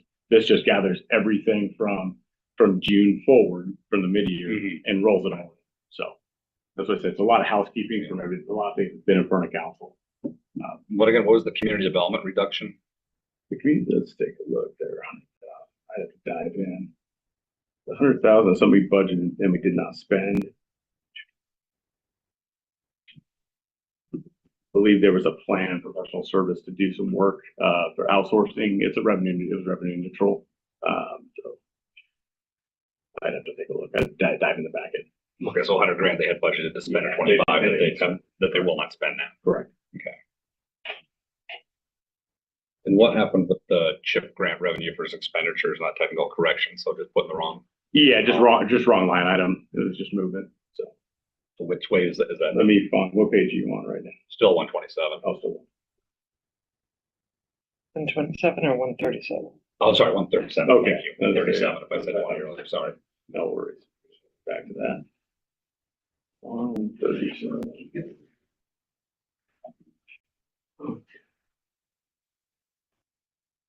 CHIP grant. Oh, all this is doing is, so that CHIP grant came in after we had budgets. We don't usually adopt the budget till we get it. So it's in and out. So it's a net zero. So we added revenue that we got from the CHIP, and then we added the expenditure that went to with the KCR, the pass-through was for that. So it actually formally adopted. It wasn't there previously. Oh, okay. It's going in both categories. Yeah. All right. Yeah. The way I read it was that it accidentally went in revenue and should have been expenditure. And sometimes technical corrections are like that. But no. Okay. All right, I'm good for right now. Thank you. So again, this is just the budget. We're really worried about is the actuals, which we had the discussion 2 weeks ago or last week or whenever it was. This is just doing some formalities to. It's just making sure we have the authority to finish the year. It's already there. It is. I would like to encourage individual council members to become very familiar with these types of documents, because even though, okay, we've already approved all this, they're included, Financials like this tell a story or remind us. You'll see staffing levels for each department, historic staffing levels in these documents. And I just want to encourage us, even if we don't sit on finance, to become more familiar with them. I've always loved them. So thanks. Thank you, Denise, for pointing that out. So there is an FTE, that has our staffing levels. There's no change. There's nothing for the staff. Right. But thank you, Denise, for that. Okay, how do we treat this item? I'd be okay with consent. I just wonder if people are gonna, what I see happening is people asking questions and that's just kind of going, this is housekeeping, you know. Discuss. I can't remember what we've done in the past. I guess it's a little bit typically consent of. So Mike, will you be there next week? Yeah, you will, because you're gonna have a special costume. Yeah, I have. So I have a tire that might be coming. He'll be there in the meetings, so if there's public comments during consent, he can address those questions. Yeah, okay. And so I think this really proves that the public is asking a lot of questions and is confused. I'm on finance committee. I'm confused. I think we need a totally different way of presenting the budget much earlier to the public and to council, so everybody knows what it is. And so, and we've heard the council, heard the public, and so want to hear from the council again what that looks like. I have some ideas. Like the chair, excited to get into our committee. I've talked with Ann a lot about what that might look like. I've talked with the mayor what that might look like. So new opportunities. Yeah, we want to hit the ground running, get out there. What does the public want? We've done some presentations. I know Councilmember Mockler mentioned we did some presentations at your town halls. A variation of that, I think, is trying to show more maybe program by program or performance like based budgeting. We're always looking to do things that we want people to understand because it is complicated. It's very complicated. This gets very complicated. What are we really doing here? So it's like it's housekeeping is required by law that we do this. So yeah, we are Missy, myself, Lauren, and my team. We're looking at some other cities and what they've been doing. That with surveys, different things we can do early. That might make sense. So I can drive the budget discussion this year. Yeah, the city of Spokane had a really good program, and then that way the community can decide what they want increased or what they want cut, what they don't feel is important. I'm going to request general business on this. Sorry to do it, but I am concerned about the transparency because we are getting questions, and I think it's an extra opportunity to explain some of this and explain a lot of the rising costs as well. And you can show this is what we budgeted, right? And this is what our projected actuals are, and you can show the, Yeah, what I'll say that this item, staying germane to this item, if there's questions about our budget that we just adopted last week, I'd like Tom to go answer why we're funding this or funding that. My presentation is going to be solely on. Need to stay germane to the 25, and if agenda there's bill. questions about how we're budgeting or why, I could see that going down a path that we're not going to present on. You could say that So not what we're talking about is about changes or choices of, it's just making documents accurate. Yeah. So none of this was us choosing to fund something or not fund something. I can get clear with that. Yeah, I'm like, we just, the museum wrapped up our last meeting, and part of that was showing our, year to date, and how well we did against our 2025 budget in each category. Yeah. I think that's important for any organization to have the recap for the year and say, what did we initially budget? What changes have you made and how did we land? I think that's really good for have out there. Is that clear as mud to you? Yeah, I think I heard two things. Yeah. Well, and I don't think we're gonna know where we landed for a while. Because 25 isn't over yet, but I do understand Jeff's sensitivity to the community and so forth. However it could be handled, I think acknowledgement of all that and what this truly is might assuage that. Yeah, we're happy to present. I'll I'll be. Right, so what I envision here, to be true to the agenda bill item, to remain germane to that, is basically a cleaner, nicer PowerPoint production of slide, page 137. Okay. Right? So all the questions would be limited to just 2025. 2025 budget. 2025 Budget. Sounds good. Okay. All right. Thank you. Thank you. Thank you. Our last item before we take a break. Private security. Yeah. Is, With that cost, it's not up to the office. yeah, you know, He's salary. so welcome Assistant City Attorney Brett Jett here for the ordinance to amend Bremerton Municipal Code Section 15.03.040 entitled Service Beyond City Limits. Welcome, Mr. Jett. Hello, everyone. Thank you. It's been a while, hasn't it? It's been quite a while that you haven't seen me, at least in a non-executive session. So yeah, certainly at a study session. So this is to amend the ordinance regarding specifically city wastewater service outside city limits, but within the urban growth area. It currently reads that the city council has discretion essentially to provide it or not. The law requires the city to provide wastewater service in urban growth areas that it holds itself out as the sole provider of wastewater service to, which we do in our urban growth areas. You may recall this came up with a project just north of the city and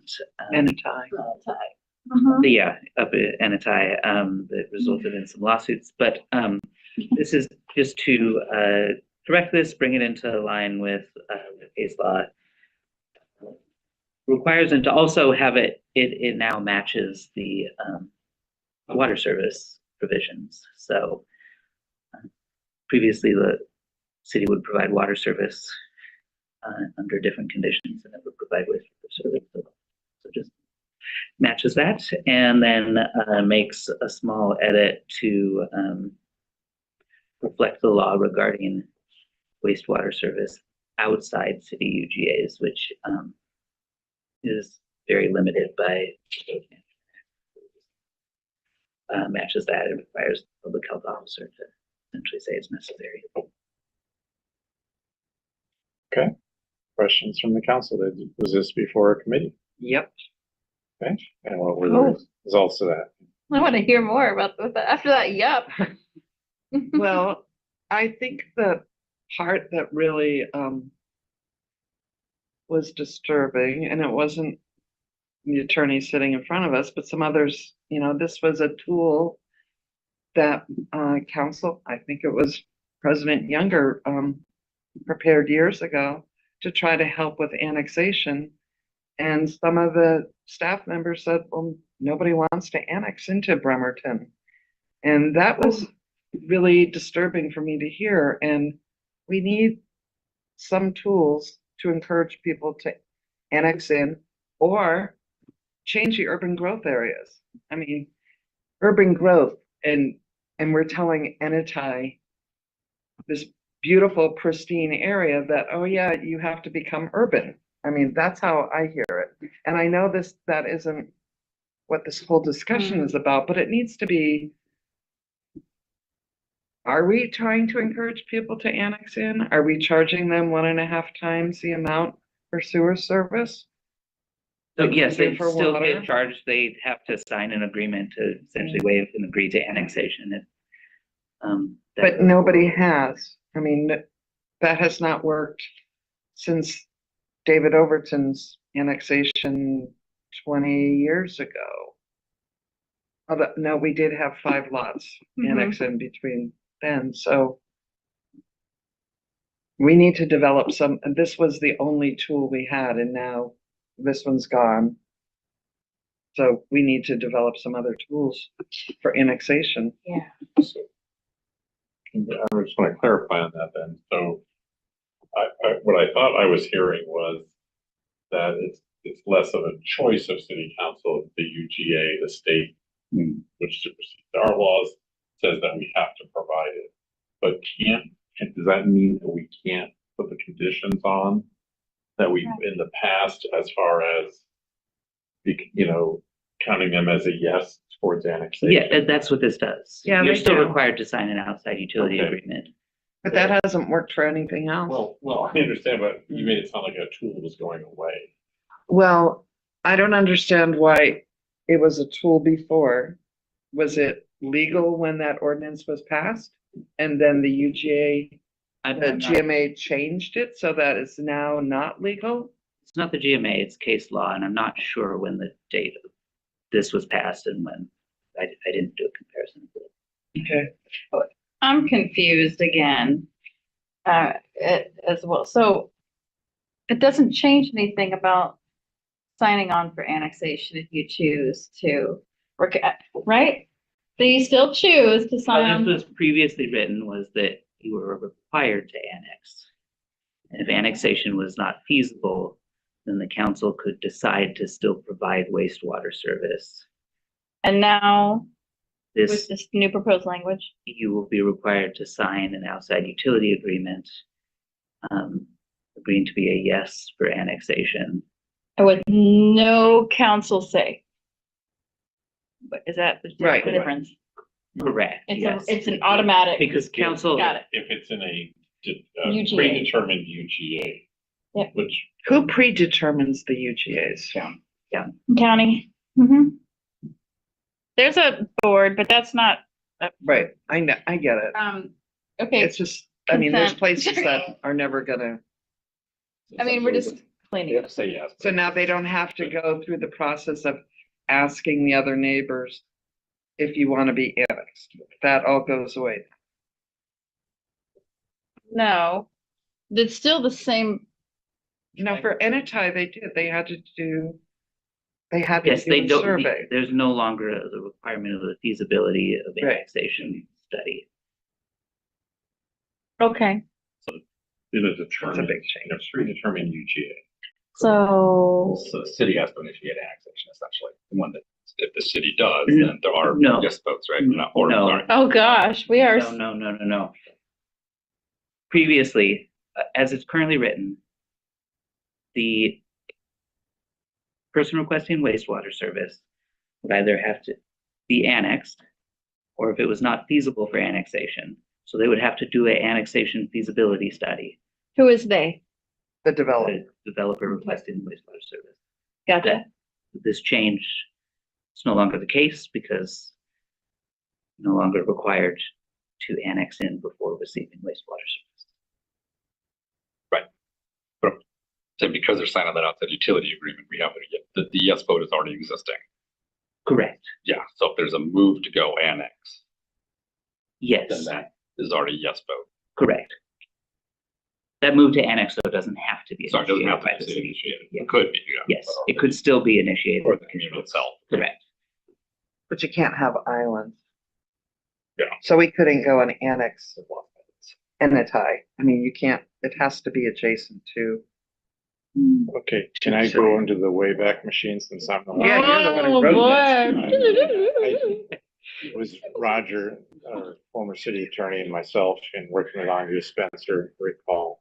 And this had to do with, Mayor Wheeler was on council at the time. I believe it's gone that far back. But, I was concerned about, we wanted more growth in the city. And I was seeing, people getting our utility services extended without becoming part of the city of Bremerton. And so I wrote this ordinance that you see before us, the current one, the way it is. Since we've experienced the Enitai experience, I see some holes in which Brett has pointed out. And I fully endorse this change. You're still gonna get, anybody that gets these utility services gonna have to sign that agreement saying that they won't, that they'll go along with annexation. So it achieves that goal as well. And I'm good with it the way the new changes are. I think it makes sense. It also a good, although I'm not the attorney here, it's a good way to help prevent future litigation. It's just good practice to make the changes that Mr. Jett is proposing. it would be, I think, behoove us to go ahead and do this. Michael? That kind of said what I was thinking is that what I liked about it is there's the communities in the UGA, that's a predetermined thing. And it's not coming to us to make a decision on whether to do it or not, which is the position we were put in. Yeah. So to me, this makes sense. It's coming from above. So it kind of keeps our sort of hands clean on this without losing any of the things that we've historically put in place to help maybe bring folks in. Yeah. Jeff? I guess to add on to that, would you say that case law supports that under our current code, if someone comes to us with an annexation request, they've done the feasibility study, annexation's not feasible or people aren't willing, that essentially the city's required to grant utility access? I would say if you said no, you would likely be, the city would likely be sued and would likely lose. The developer up in Annetai their attorneys were more than willing to continually make that point to the court, actually, in the litigation, that ultimately, if your decision of yes was overturned, they were simply going to sue because the city had to anyway. So this takes that out of future councils, their perceived option of being able to say no. Correct. And then get the city sued, because, I mean, when really, it wasn't really the choice to say you really no. don't have the choice. Yeah. So, again, I think this is good housekeeping to do. How do you want to treat this item? I'd be okay with Consent. housekeeping. I'm not gonna ask something enough the question to make it, but I think consent as long as we're ready to explain. I don't want. Yeah. I think we could answer the question. If it's asked. And again, this is, it's beyond our control. I think it's important that you have the information of We're not when making a real case law decision tonight. We change are this. Accepting reality. I am worried that people might think we're trying to slip something in. Mm-hmm.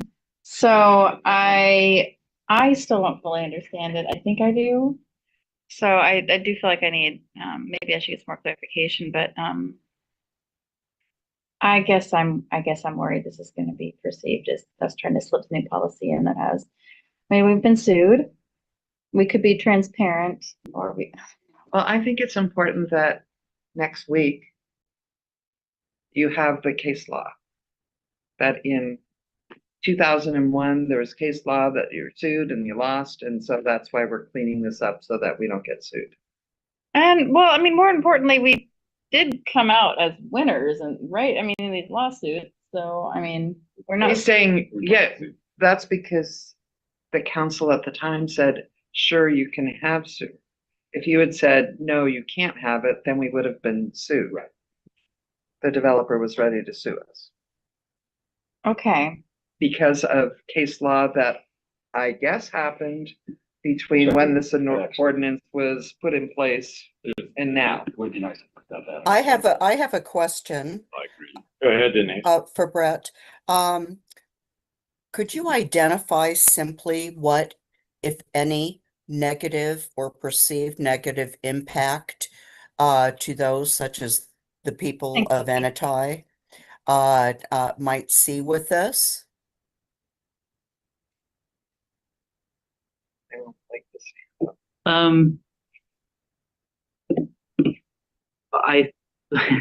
I think perceived negative impact would be, I guess, the perception that an additional process, which was city council voting yay or nay, is being removed. But ultimately, I think as Councilmember Coughlin pointed out, it really wasn't a yay or nay vote, voted nay. be sued Right. and required. So we don't have the legal authority to make that yay or nay vote. So we need to take it out of, yeah. Okay. That Yeah. puts it very simply and clearly. If that is true, that we do not have the legal authority, then that makes it real simple. And I think in having that on general for education would help. But there's still a lot of, let's say, misunderstanding in the community about that. Right. About that specific vote and about this process. And just a slide or two. And so when was this legislature enacted? Just before I got on council. Sorry, which? So it's been there. Oh, that, No. When was this ordinance passed in this form? Not the ordinance, not the BMC, but the Whatever triggered the change. Oh, the case law, as I said, I'm not case sure law. on the It's not. exact. It's case law, not RCW. Correct, yeah. Okay. So the courts have ruled that we. I'm don't not have the sure authority the to make date decisions. that case was decided, but I can figure Which that. level court is it at? I believe it's the Court of Appeals. Court of Appeals. so if you could have that information next week, that would be helpful. Yeah. Sounds like we want this as, Correct. Okay. I think, Yes. we're discussing that. Sounds like we want a general business. Mr. Jeff. Okay. We can't promise any of that vote. Yeah. Okay, no worries. Okay, before we get to the next Thank item, you. which is me, we're gonna go ahead and take a 15-minute break. I encourage you to go ahead and grab some snacks in the back room. Before the mayor gets them all. Oh wait, where is he now? No worries. over So there. it is 6:52. We're gonna come back at 7:10. Okay. And let's see if I can't not mess this up.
Okay, we're back.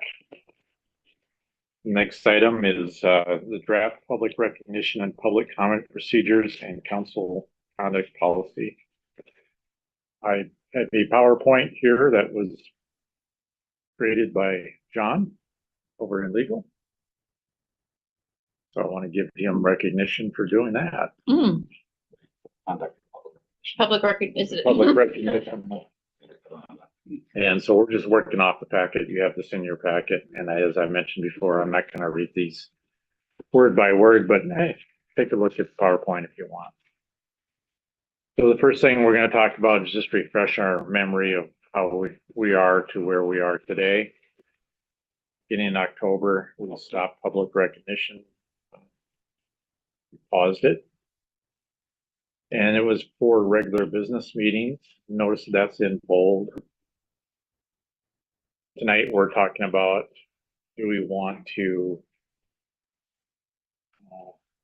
reinstate the public recognition, or do we want to have it in a different way, shape, or form? So our next slide, the purpose, you look at our BMC. The purpose of the council meetings is to conduct official business and to take the action thereon. Okay. That's the BMC. Background. There is no, and I have our attorney here, Kylie, so she can back me up, but there's no legal requirement to have public recognition. I think we all understand that. Not sure the public understands that because some people quote the First Amendment. And I've always said, no, that's when we have public recognition, I fully understand the First Amendment. That's basically you get to say what you want to say, which is one of the reasons why we're here tonight talking about public recognition, right? So I can't really censure you during the public recognition process. However, for items on the consent agenda or the general business, I can ask you to stay germane to the topic. And that's the difference. Public recognition, yeah, we have these council rules and guidelines, but even if it's hate speech, I'm afraid I can't stop you under public recognition, okay? And again, kind of the reason why we did the pause. Okay. Allowing for written comments is acceptable under state law for the consent agenda or general business items, okay? I think that is a surprise for a lot of people. You actually are not required to have oral public comment at council meetings under the OPMA. It allows the city to set a time frame for written public comments, even on action items. I'm not saying you have to go there. I'm just letting you know what the legal requirements are. So if the council said, we want written comments submitted by Monday at midnight, then they'll be distributed to the council for consideration. I could do that. Is that new, or is that been the case for a long time? It used to not be required at all, and then they added a requirement that we accept public comment in some form, and that was in July of 2022. But it did allow for written comment. Okay, because I'm just updating our rule procedures with that change. Okay. Okay, so the last bullet point John put in here is reemphasize it's not required. We have welcomed public commentary multiple times during regular business meetings, and he's got a slide that talks about the opportunities for public comment. So public speaking opportunities by the numbers. And this, I kind of found this shocking, but he assured me, and he went back 2 years. So if you just looked at the way it was before October 1, any member of the public had basically 3 minutes for public recognition, 1 per meeting, 3 minutes for consent agenda, so that's another 3. General business items. Would you believe we only have an average of 1 general business item? Yeah, I would believe Isn't that something? And because we put most of it on the consent. And then public hearings, we 3 minutes. We have an average of 1 public hearing every 2 meetings. Oh, so by the way, public hearing you would require. That's correct. Because it's a public hearing, so you would allow. Right. We treat almost every item like a public hearing sense, right? So our meetings are done where we have an opportunity to speak on each item before action is taken. Some cities have a public recognition portion at the beginning of the meeting that's on agenda, off agenda, consent, general business, this is the time, you get your 3 minutes. And so, we don't do it that way, we do it per item, which is about one. So are you saying some cities, like if you have a public hearing that night and a consent agenda, they could only speak once and for No, 3 the minutes on public both? hearings are separate. So the public Okay. hearings are always gonna be 3 the minutes. gavel, you know, like, I don't know Well, the minute, but it It's up is to a, us. usually the procedures for SARA by statute, they can, Mhm. you know, that's required, those had to be noticed separately and things like that. But what I'm saying is the, public recognition, consent agenda, and general business items are sometimes combined into one 3 minute period. Okay. Oh. All right, so Okay. we're gonna have some options. I'm sure you've all previewed the slides, but. Okay, so again, John did this analysis, public speaking opportunities, the next slide. Councilor Gore previously to October 1 had 10.5 minutes on average available speaking time per meeting without public recognition. We currently have 7.5 minutes per meeting on average. All right, here's some considerations. Whether you agree with this or not, I think we would be in agreement with what's on these slides. At least I have. Okay, so when the public comes to us for public recognition, they often expect us to have dialogue with them back and forth. The format as we currently have it allows no response. Community members end up feeling unheard, and council appears to be detached. I think we all could be in agreement with that. Is like, what, do they not care? They're not saying anything? They're whatever. It's not designed that way. And concerns often require follow-up. Council members and staff cannot provide in the moment because we got to get on to the city business, right? It's not set up for continuous dialogue between speaker under public recognition and council. It never has been. All right. And then we have to consider hate speech and misinformation. So as I mentioned just a few minutes ago, open mic rules severely limit the ability to restrict harmful speech. And along with heated speech could be additional safety concerns based on the temperature of the room. And the chair may struggle with handling the situation in the confines of the law. We've experienced that in several meetings over the years. I believe we've had, I mean, I think we all recall the hate speech that was called in on a Zoom meeting, right? I'm Jeff, remember? He did his best. Do you remember that one? Yeah. There was two. There was actually two. Yeah, there were two. And we don't need to revisit any of these examples. I shouldn't have. But anyway, this isn't something that just happened. You did your best. That triggered necessarily, oh, now we're having a knee-jerk break. This has been going on for years, okay? Mm-hmm. And so, if anything, this is an opportunity for us to say, you know what? For years it's been broken. Maybe we should change. It's okay to change, right? It's okay to change things. And if things don't work out the way you changed it, you can always revisit. All right. Next slide, considerations of vending versus problem solving. So there you can see some of the public recognition has lots of good points, but that first bullet point talks about what it also can be used to do.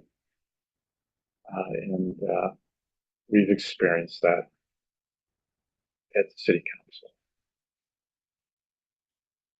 council. I don't want to get into specific examples. Okay, another thing, I just said I don't want to get into examples, but I'm sure you felt after some public recognition emotionally drained. Something that really upset you, and then you got to go on with the rest of the business meeting with that having in the back of the mind, and perhaps using your opportunity in your council member reports to counter what was said during public recognition, which isn't really ideal either, right? The debate, it's not ideal, but I can understand why a person would do it based on what may have been said during public recognition. Okay, I get it. All right. So now let's talk about recommendations and next steps. So here's option one. And I think I've got three options here. This is time for discussion. If we reach an agreement on how to proceed starting next week, that's fine. If we can't reach consensus, I understand, and it gets carried forward to the next council meeting in January. But let's just work our way through this and have the discussion. So one possible option is to remove public recognition and verbal comment, okay? Again, there's no legal requirement other than for the public hearings. There's no legal requirement to allow for verbal comments on consent agenda and general business. What this would do is the packet would be issued on a Friday, and the public could send in their written comments. Staff would be able to read, if they were received by noon on Monday, staff would be able to read the comments, be better prepared for the presentation, and possibly address those comments during the presentation. Right. It also allows council to understand the public's questions and comments about agenda item before the council meeting. Another thing. And then you see the other bullet point there too, as far as it addresses those people that cannot necessarily make the council. So that's one option. Remove public recognition and verbal public comments. So basically just have public comment for public hearings. That's it. So just a reminder, right now we're at remove public recognition, and we do have verbal public comment for general business items, public hearing, and consent agenda. So option two is what I just described, just remove the public recognition. Right? And in addition to that, if we want to go that route, a thought process would be, look, I understand that the council may want to hear from the public on non-city business items or non-agenda items. What would their opportunity be then if we remove public recognition? One, they can always write an email. They can always call the council office. But there's other things the council could do. They could have set office hours. Council members or a council member or council members could start setting up office hours. Could have listening sessions, small group meetings. So that's an alternative if you want to do that. And district meetings. District meetings as well. So I'm thinking of an example was given to me that for years, I don't know if she still does it, Mayor Erickson used to have office hours on Saturdays at Postville City Hall. Rick, you could have office hours at the Starbucks on Kitsap Way or whatever, like Saturday mornings. If you have a cup of coffee anyways, say, I'm going to be at the cafe from whatever, and just announce that during your council meeting, or just let people know you're available then, or whatever. It's just the concept. All right. So option two is basically what we're doing, right? Let's consider having office hours. Listening sessions could be, you don't necessarily want a quorum of the council because then you have all that, but you could have two council members decide to, hey, let's go have a listening session.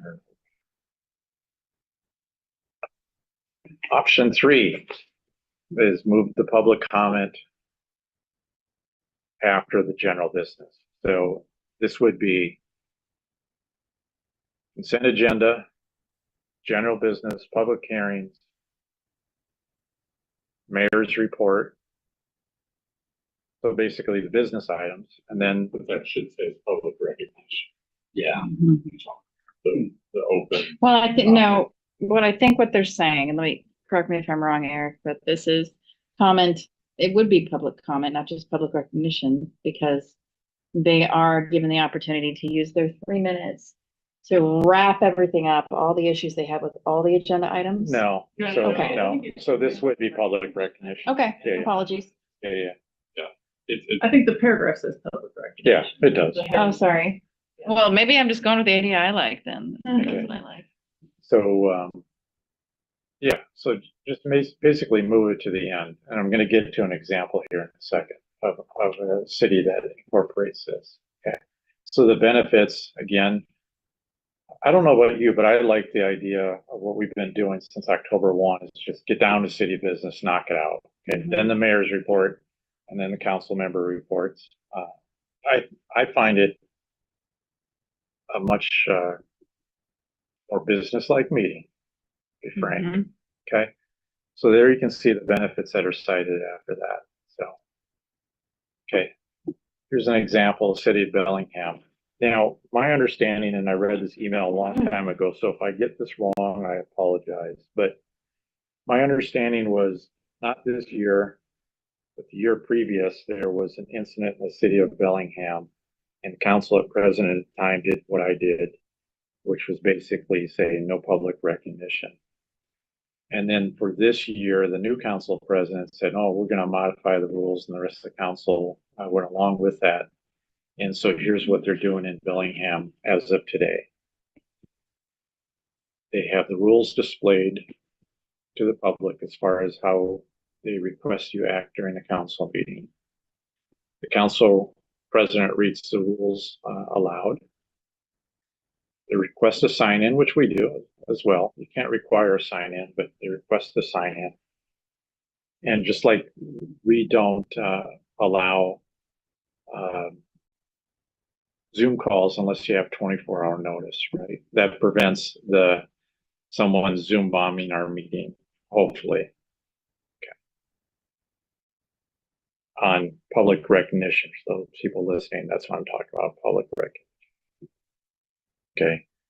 And then iron down the procedures with the council president as clear steps for muting, gaveling, or recessing. Again, for public recognition, there's not much council president can do, in my opinion. They have the public comment at the end of the meetings, the very end. And they say comments must be relevant. I don't know how well that plays in. Limit scope of comment only to what city has jurisdiction over things that are on the agenda. I'm not quite clear on that. My understanding too is that that part isn't televised. That was my general understanding, is that wasn't televised, but John let me know. I said I thought that was the case, and then he sent me an email back says it's televised but not recorded. I don't know. So that is an option if you don't televise that portion. I believe that's an option. So that's what Bellingham does. Okay, so now's the time. Open it up to thoughts of what do y'all want to do? I have a couple comments first. What about the folks without computer access or people who have a difficult time putting their feelings into words, in writing? How do we say that, we're accessible to all residents? So you have office hours of 1, right? Mm-hmm. So then they can meet with you and talk to you in person or on the phone. That's not. I just saw a note on the screen about Denise. I don't know if she was. I'm sorry, it flashed up. Are you there? Who are you asking for? Are you asking about me? I'm here. I am. I was hoping it didn't say that you were dropped. I'm sorry. I didn't mean to. No. I'm hanging on alert y'all's popped up every and I just word. didn't make sure we didn't lose you. So No, Jane? What else you got? Well, I like these other ideas. The one thing about phone, it's like, there's a lot of people now that I have to give my personal phone number to. Okay. So that I got an answer for that one too. Stop that. City phone. So when our previous office manager retired, said, I want her phone because I'm tired. I don't want to use my personal phone for city business. Mm-hmm. I propose carve the money out. I believe you'll have it in the budget. 26 budget without making an adjustment. Every council member gets a city issued phone. If that only makes sense, if this is a public record, it needs to be a public phone. Absolutely. That's just ridiculous. No $25 stipend. I'm sorry, Mike, I'm probably going. I think it's a You put your- $30 stipend, is it put- 25 to 30? Yeah, I mean, I'm Yeah. sorry, but you're a public official. If you're required to give out your phone number, public phone, that answers it all. And it should be related, and honestly, we should have a district phone and a district phone number. District 1 phone number should always be the same. Yeah. You know what I mean? Rick, this is your new cell phone number. Right. So. I agree with that 100%. I think that needs to be 2026. Yeah, other solutions. I feel like, do we foretell? Most of them have ways, like when we have somebody Forward. work from home and stuff, but even a way for you to get like turn your personal cell phone into a city number. But also, but there should be, I believe there's ways like an app, would be like a MyTel app on your smartphone that you can then make a call that is coming from the city as well. So. But either, I just, there's probably more solutions, but I think that's a good idea. I also, I often will get a voicemail up here at the office and they're able to just forward it in an email to me. Yeah. Or just maybe if it's brief, or if they talk to somebody, they'll say like, hey, this person called, request a call back about this. yeah, I get those too. Yeah. So I call them back from my phone. I haven't got But I absolutely think that we should have city issued phones too. I'm not against it at all. I agree, but You're trying to. I left my phone at home tonight, so I guess. The only thing that makes it problematic is you're carrying 2 phones. Yep. That's. Yeah. I used to. Just for council information, so you guys can decide as you go forward. The service line's about $46 a month. The phones we can get free. So, Phones are free, 46 bucks a month. So stipend's 25. So it's 3,000 a year. We might be able to adjust funds for plan too, but that's good. All right. Can So I bring hang it on, so down? Jane's still going. Okay. Okay, and I highly recommend more district meetings. I went to Anna's the other night. People were very engaged and we were allowed to talk back and forth with their questions, which we can't do in council meetings, at least the way the rules are now. All right, can I ask, building on that, I don't want to take the floor. Mhm. How many people were at the district meeting? I'd say there was about 15 people besides me and Anna. Okay. So that's actually fairly good numbers. So early on, I did district meetings. I mean, early on. I hardly have anybody attend, and I believe that's the case for a lot of district meetings. My predecessor did do. Yeah, and so then I tried. Carol Aarons and I would have joint district meetings. So if you're gonna do the district meetings, I suggest you do them jointly to try to get your numbers up. Yeah. So it'd be 2 districts. I've done that with Denise. Denise, we need to get on I the have- council joint meeting together, baby. Hey, So there's I so think many that- different things we could talk about. So, okay, so Yeah, I think that's a really good way because that is my biggest frustration as a resident who used to come and talk at council meetings and now sitting up there is no exchange of information. And I mean, I would like to say, oh, maybe staff from engineering could help you with that. And you can't even say that. Well, council president can. I think I was weak on that when I was council president. I was and I think that Eric's been good about that, asking, like saying, hey, we happen to have our city engineer here. Maybe they'd like to shine light on that. And so that's something the council president can do. Okay. So just. So at this point, those are my comments.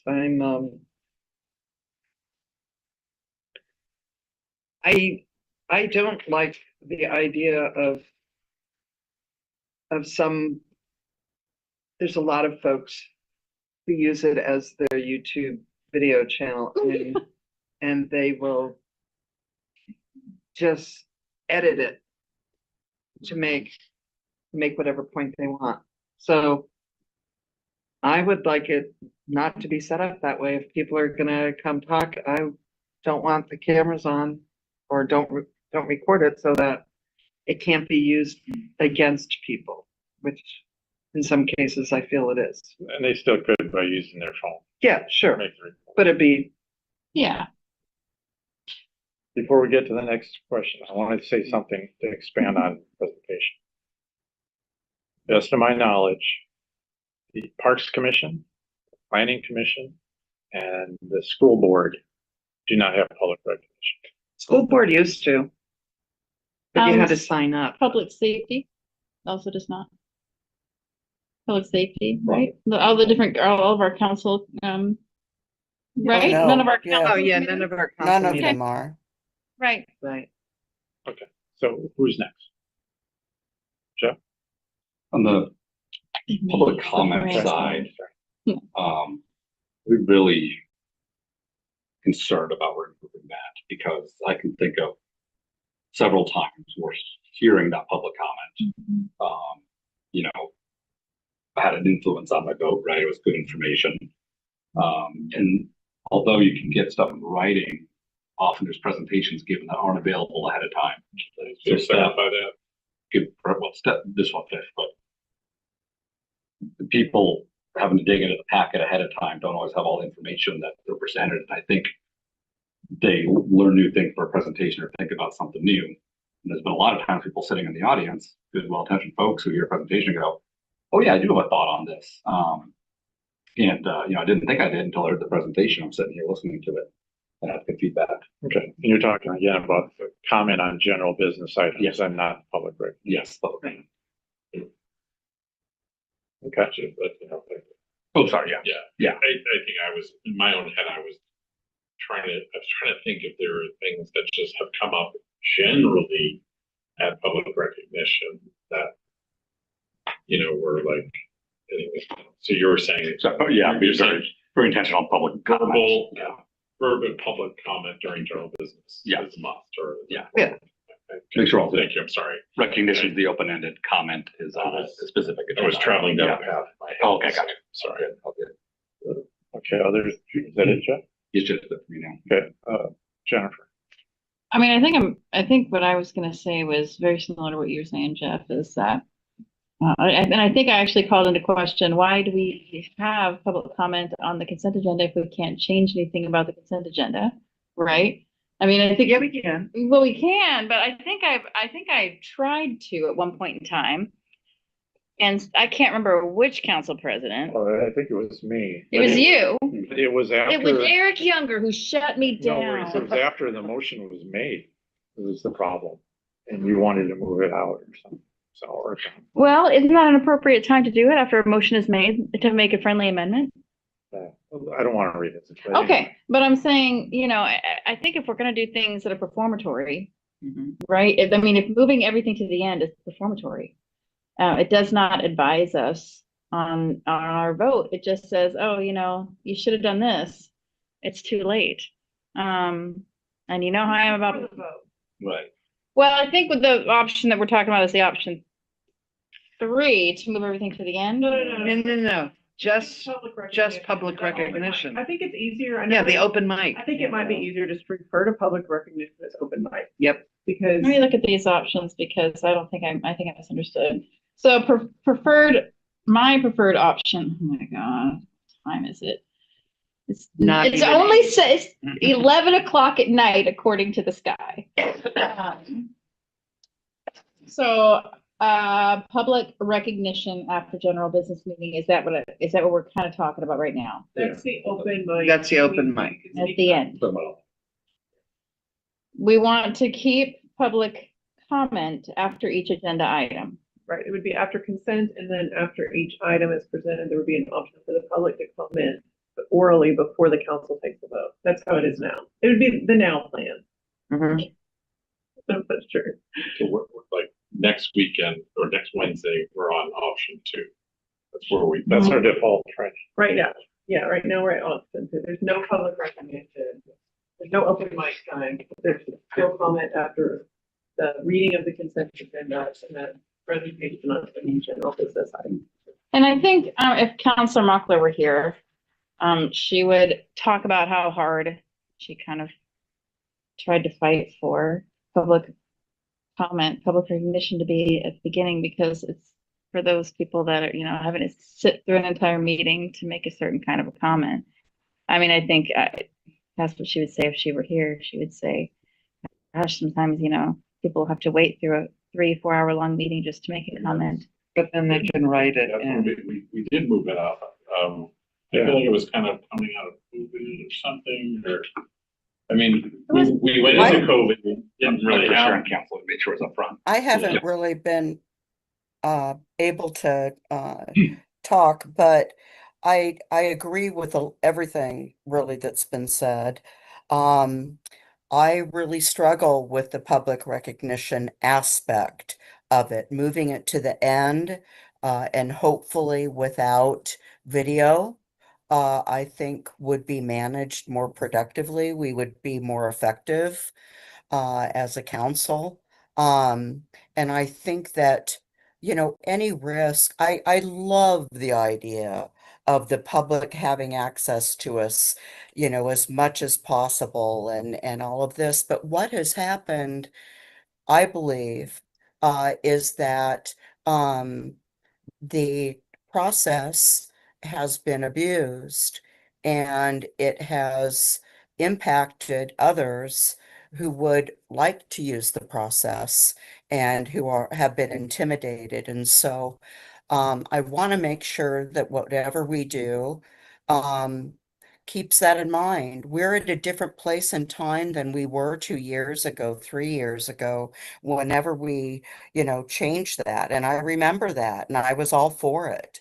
And no, when we moved public recognition, I think it was after I first came on to council, there was a lot of discussion about when that should take place during the meeting.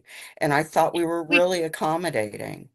We did have that discussion, but that was in response to removing the pledge and the invocation. Sorry, I stole the floor. I didn't mean to interrupt you, but I was just thinking back to the time when we did have that discussion. We've had public comment at the beginning of the meeting since, I've come to public recognition because I used to be a public recognition person. So, I used to be recognized publicly at the beginning of the meeting, and Eric was there too, and he had to sit through all of our long-winded, stuff. Can I say something to support your comment right there? Yes. The flip side of that, having public recognition first, you have people that come for the council business. And if there's a hot topic, they may have to sit there for an hour or an hour and a half for all the public recognition. When they're there just for a general business item, the city business, and they're going, oh my goodness. And believe me, this has happened on many occasions. And they say, I came here for this and I'm listening to this. So it works both ways. That's fair. That's absolutely fair. Well, actually, Denise took it from Jennifer, so I'm giving it back to Jennifer. But that's because I can't see Denise. So Denise, I love you all. You all are wonderful. I don't care. You guys can step on my toes whenever you want. But in general, I think that down. Yes, it already is recorded and it is public record. No, I can understand option 3 and moving it to the end. Are we talking about after council reports? If you still want council reports and mayor's report, that's optional too. I'm not laughing, but we're not getting. Are you kidding? Elected officials not listening to themselves Shall report in a public meeting. Doesn't have to be every time. True. So anyway, go ahead, Jennifer. I cede the floor to Councilor Fry. Thank Denise, you have you. more? Thank you. It was only out of frustration that I jumped in there. And I apologize for that. Um, I'm okay with I love keeping the public comment as it pertains to a business item right there before we make the vote. I like that. I really like either not having public recognition or having it at the end with no video. At the same time, building up all of these other strategies for communication. Yeah. I think we can do all of that. So whatever you all decide, uh, I'm fine with, and I will manage, accordingly. So, yeah, Michael. So I just want to bring up that this is not a discussion because whether we personally feel like we like this or not. There are employees in the city, whether they're Jewish or LGBT or, we're just receiving personal attacks on their character. That's the issue. And the solution, unfortunately, none of the solutions allow us to seem to monitor that unless we, anyway, so that's the real thing. And I don't, in general, I like the idea of moving it, making it feel a little different, not letting it be such a soapbox grandstand kind of thing. Because it really does, for folks who chaired a meeting, they can really just, knock you off. Everybody in this, all of us now. Yeah, knock you off like, your process and your clear thinking and ready to move the meeting on. So anyways, I think that, I don't feel the need to mess with public comment after an agenda item's been presented, which I think opens up, in that thing, it's, we're only talking about the 3 hours of open mic night kind of thing. So, I'd be okay with keeping it with the new status quo, the sort of pause, or possibly looking at some other ways to maybe set a tone, set some rules, have the rules be on the big screen and things like that. But maybe even say like, hey, we're going to do this as a pilot. And, but you're right. I mean, folks are coming at us saying that we're protecting their First Amendment right. And so it has to be sort of this all or nothing thing. You really can't edit, But you can edit when it's a general business item and somebody, if we're talking about upgrading a sewer treatment plant, and if somebody gets up and starts talking about how much they dislike Jane Rebelowski or her train of thought, well, that's not germane to the subject. Now, open mic, they can do whatever they want per the law. I got a question about it. The Bellingham says that they limit scope of comment to what the city has jurisdiction over, things that are on the agenda. That But I doesn't know when we sound talked a lot, right. working through it, it was really difficult to basically couldn't restrict anything. Somebody could talk about something that happened in Japan. Yeah. Right. I think it's, and we've seen people sort of play games with that stuff. And I think it's the public recognition, the limited public forum, it becomes difficult to manage. I think what Jane's talking about is the mode that's most manageable. Is this germane to the topic or not? There's a lot more guardrails there. You can do that when you're talking about asking for comments on this agenda item, whether or not something's germane.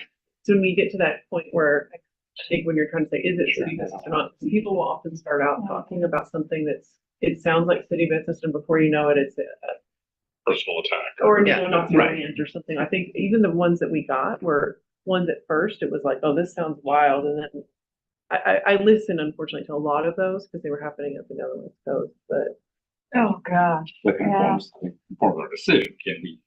Can we have, are there circumstances we can cut someone off on public recognition? And we talked about, like, if someone started to explicit threats of violence. Yeah, I was prepared to cut someone off of that case, but otherwise, if someone, on public recognition, it's right, so if we can't limit them to, you know, derogatory or incendiary comments. I have two quick questions. The first one is, and this is what I've talked about in the past, but is it legal if there's some kind of hate speech happening for all of us to get up and leave the meeting there for closing the meeting? If something like that happens, I would adjourn a meeting in the state and put us on a break if things get out of if control. that was legal, I would just, I don't think it's open. well, you know what I mean, to get up and walk away and therefore close the meeting. And maybe that's something we can talk, maybe that wasn't a quick question. The second question is quicker. So that's something that I'd love for us to entertain. To just make a stand. Similar though to cutting the person off, which I think would have the same effect as. Okay. I could look at it. Yeah, that might be a little performative. What? Look I- at I you. sorry. After they had their 3 minutes, the council could adjourn, wait for things to die down, but once they started their 3 minutes, I think you gotta let them. Okay, that's fair. Let them say. And so the second thing was, did you had experimented with moving the podium. And what was the, Yeah, that, no one liked that. no one liked Who it? didn't like it? Staff didn't like it. See, I've heard differently because they didn't feel their back was to the audience. They're supposed to be addressing us. That's my issue. Sometimes people turn to the audience to get their rile up or something. Yes. You never get them to stand or clap or things like that. So it is appropriate, I think, for them to stand and face us. Mhm. Okay. Yeah, it is it's our meeting. You know what I'm thinking about is because Yeah. somebody is getting extra time with a sign. You can also do 2 minutes. I mean, Oh, yeah, some cities don't do. Can we say no sign? Just like of any kind? There's a separate analysis of signs that I didn't talk about. So. that's a whole nother thing. Okay, Whole other so thing. we're not getting up and walking out of a meeting, and we're not moving the podium. Well, We you can wrap up can the move the meeting. podium. I mean, if you wanted to, you could do, you could put it somewhere else. Outside. Live from the Live. front You could pass the mic steps of the Norm around, Dix building. you know, so people don't have to get up. I do wonder about, I mean, and maybe that would be something we could get, some thoughts about from someone who does security type stuff. I know that sometimes we have people line up in the hall, the aisle there, and I don't know that that's the best practice because Oh, I sometimes we. like that. Well, I know that it's quicker, but I also, I've seen there be arguments break out between the people that are sitting and the people who did. Oh, at our meeting? Yeah, you know what I'm talking about. I've seen And it, yeah. One of the concerns that other cities have, We got some spicy people. That's a good point. Yeah, experienced we- is the I lack of. haven't even thought about the, Oh, no, that's the security concern with public Yeah. recognition, is that when you're open up mic and you don't have security, you can end up with, a fight could break out in our audience. Mhm. Rick? They have, they Comments? just haven't gotten violent yet. So, so I've watched the last 6 months or no, or so. And I don't know if you go watch your meetings after the fact. You might add to it. I mean, there's usually less than 20 people that ever watch the YouTube videos. So, but there was a definite change of tone when you discontinued open mic. The meetings seem to go a lot smoother. Yep. As me watching them, some were emotional. Sometimes there was misinformation put out that you couldn't correct. So, you know, I guess it's probably not as damaging since only 21 people were watching, but there's a lot of that. I think that you pulled the plug on it and should keep it that way. I do believe, in my experience with the planning commission, I do remember in maybe you guys were on the commission at the time, Diane Manning came in and changed our mind about changing the zoning on Anderson Cove. We were going to move it to multifamily.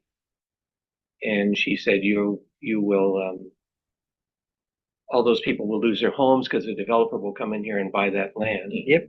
But that came during the agenda item, what we were discussing, not during, I can't really tell you any time if we had public comment at the planning commission. There's only one time that it really, and that's when they thought we were going to put a casino on Callow. And the room filled. That's the only time I've ever remembered the planning commission filling with everybody. And I was chair at the time, and I think I said, if you're here to talk about the casino, that's not an agenda item tonight, and it's not anywhere but the wind. There had been a rumor because there was some Native American land on the end of Callow, and there was a thought that, but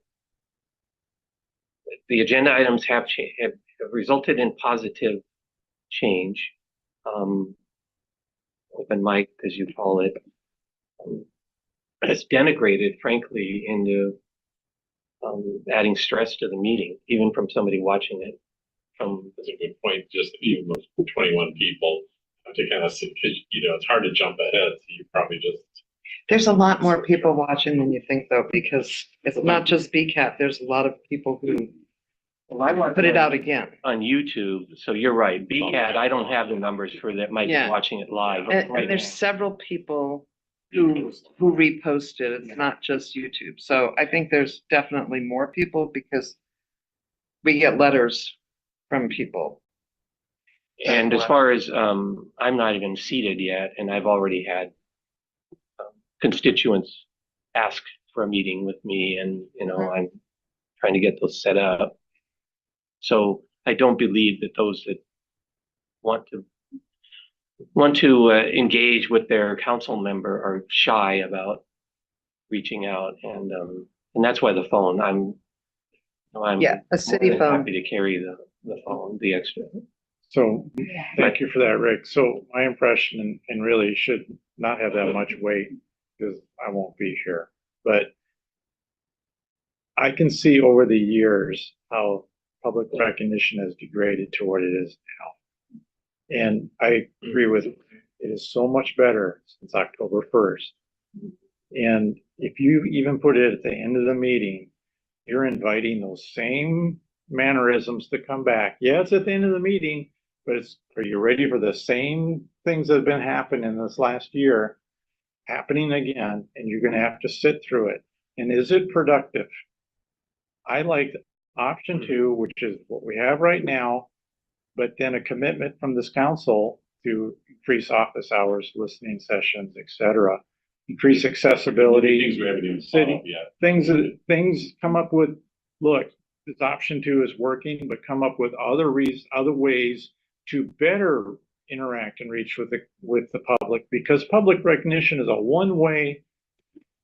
Unfortunately, there are some good things where they can bring things up to your attention, but you don't respond at that point. Again, going back to the slides, you're not interacting with them. They're leaving like, did they hear my message or whatnot? There is a better way of doing it. And option 2 removes the worst part of public recognition, which is what's been happening for some of the presenters. And I'm sorry, I know there's lots of good people. This hurts, okay, in their minds.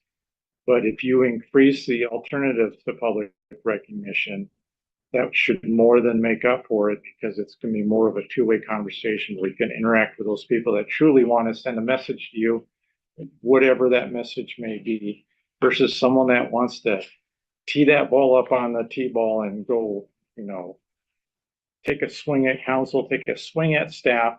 We do owe it to staff. We had a formal complaint. And I'm afraid by putting that recognition back at the end, you're just opening it up again. And look, I'm not on, so I'll shut up, but I can't condone that going back on the agenda. I can't. Go ahead, Jeff. I'm gonna go back to the type of speech, because someone can use public comment to be derogatory towards a staff member or individual. But it can be It can be stopped though. Well, If it's not germane to the actual thing, you can't. It could be, Or I then mean, we I might think- have to remove that. No, I think people should be able, I mean, I don't think that the idea was that you can't say anything negative. It's not just the. Yeah, I But again, I'm mean, looking at Bellingham, just pull out as an example, and in there, they have a sheet to hand out. And they have speakers shall refrain from conduct or behavior that involves disorderly speech or action, name calling or personal attacks, obscene or indecent remarks, derogatory comments on personalities, and then also advertising private sales, lottery contests, and ballot measure candidates. that doesn't meet the First Amendment. Well, so we, I forgot about. well, this is what I'm looking at, it's like, You can't restrict right, that. we restrict not talking on elections during election season. Is that because of the specific RCW Yeah, carve out? it's Yeah. the Yeah. public Yeah. facilities, for campaign. So Yeah. this is basically Bellingham's new guidelines. I don't know, you probably don't want to comment on other I cities, don't you comment know, on other okay. city stuff, and I think But that, you think for us, I think that a lot of it too is that they put out there what they're, there's aspirational, like this is what this is what we would like to have happen, this is what we would like the space to be, and then there's whether you actually cut the mic. So some folks have taken the tact of like, these are the standards that we want, this is how we want the space to be used, this is what we're interested in hearing. And they put that out there, but it's similar to like when, because I was advising you during, and we were looking through all of those yeah, go samples. back to. And there were a lot, I mean, the ACLU has resources for, folks who chair meetings, MRSC, AWC. And it gets really tricky. It's really at once the person is being disruptive, and that's why we end up with sort of just waiting up the 3 minutes. And I just came from, I went to AWC training this past weekend and I asked about this frankly, and what Eric said is what I was told. Once the person starts speaking, you really have zero control over their 3 minutes if you open the door to it under like open mic, but you do have authority if it's not germane, if it's under an agenda. And you do have authority So to. some cities have gone to that. It can still be tricky. Not saying that it doesn't make it completely. I think it's really important that we make it very clear that, I mean, there's several people who are really promoting that we're breaking their First Amendment rights, not having public recognition, and that the law says we have to. It's really important that everywhere that we can on the website, and when we talk about it at council, that there's no law that says we have to. There's a lot of people, a lot of agencies don't have public records. Right. You know what? Okay, I think we cannot control public perception of us. This is something that I know, but has anybody else? Okay, back in the day when I was against a certain somebody, you know what I'm talking about, and I wrote a little letter of opinion, whatever, I became just a topic of scrutiny. Right. And I could not control the narrative, no matter how hard I tried. We cannot control people's narrative of us, no matter how true the truth is. Right. We are a public figure, very tiny dot on the spectrum of public figures, but we don't have any, slander and libel. We don't even have as many rights. I know, but in general, Yeah. it's up for, so we cannot control the public narrative of us. And I hear what you're saying, but I just don't think that we can put that much information out there. I think people are going to spin it regardless. This is how politics works. I am in favor of keeping things as they are for now. And maybe we can bring this back up with the new council makeup after we decide our new leadership. And I really appreciate Eric Younger here getting this information together for us. No worries. So what Thank we're you. saying is we're gonna stick the current status quo, which is as of October 1st, which is option 2. Remove public recognition only, keep verbal public comment on consent agenda, general business and public hearing. And then you're open to offering alternatives to public recognition. The new council will work on that. I'm stoked for, I think office hours are a great idea. Are we in agreement with that then? Yes. I'm good with that. Denise? Yes, I am good with that. I am good with that.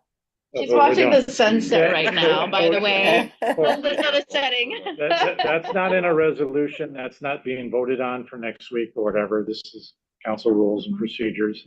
See if this works, and eventually, if this is the format you want, you gotta go look at your rules and procedures and change that. So for right now, this will be under Eric's authority as the president, because they are for the end of the term, but I think we should revisit it because I think the public should have an When the opportunity. new council president elected. Two new council members, maybe we make New leadership. those onto our first study session. Okay.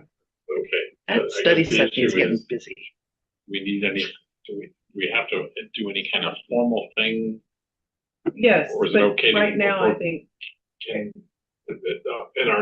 our first January meeting, can the council president just say like, we're continuing the pause until we review council rules?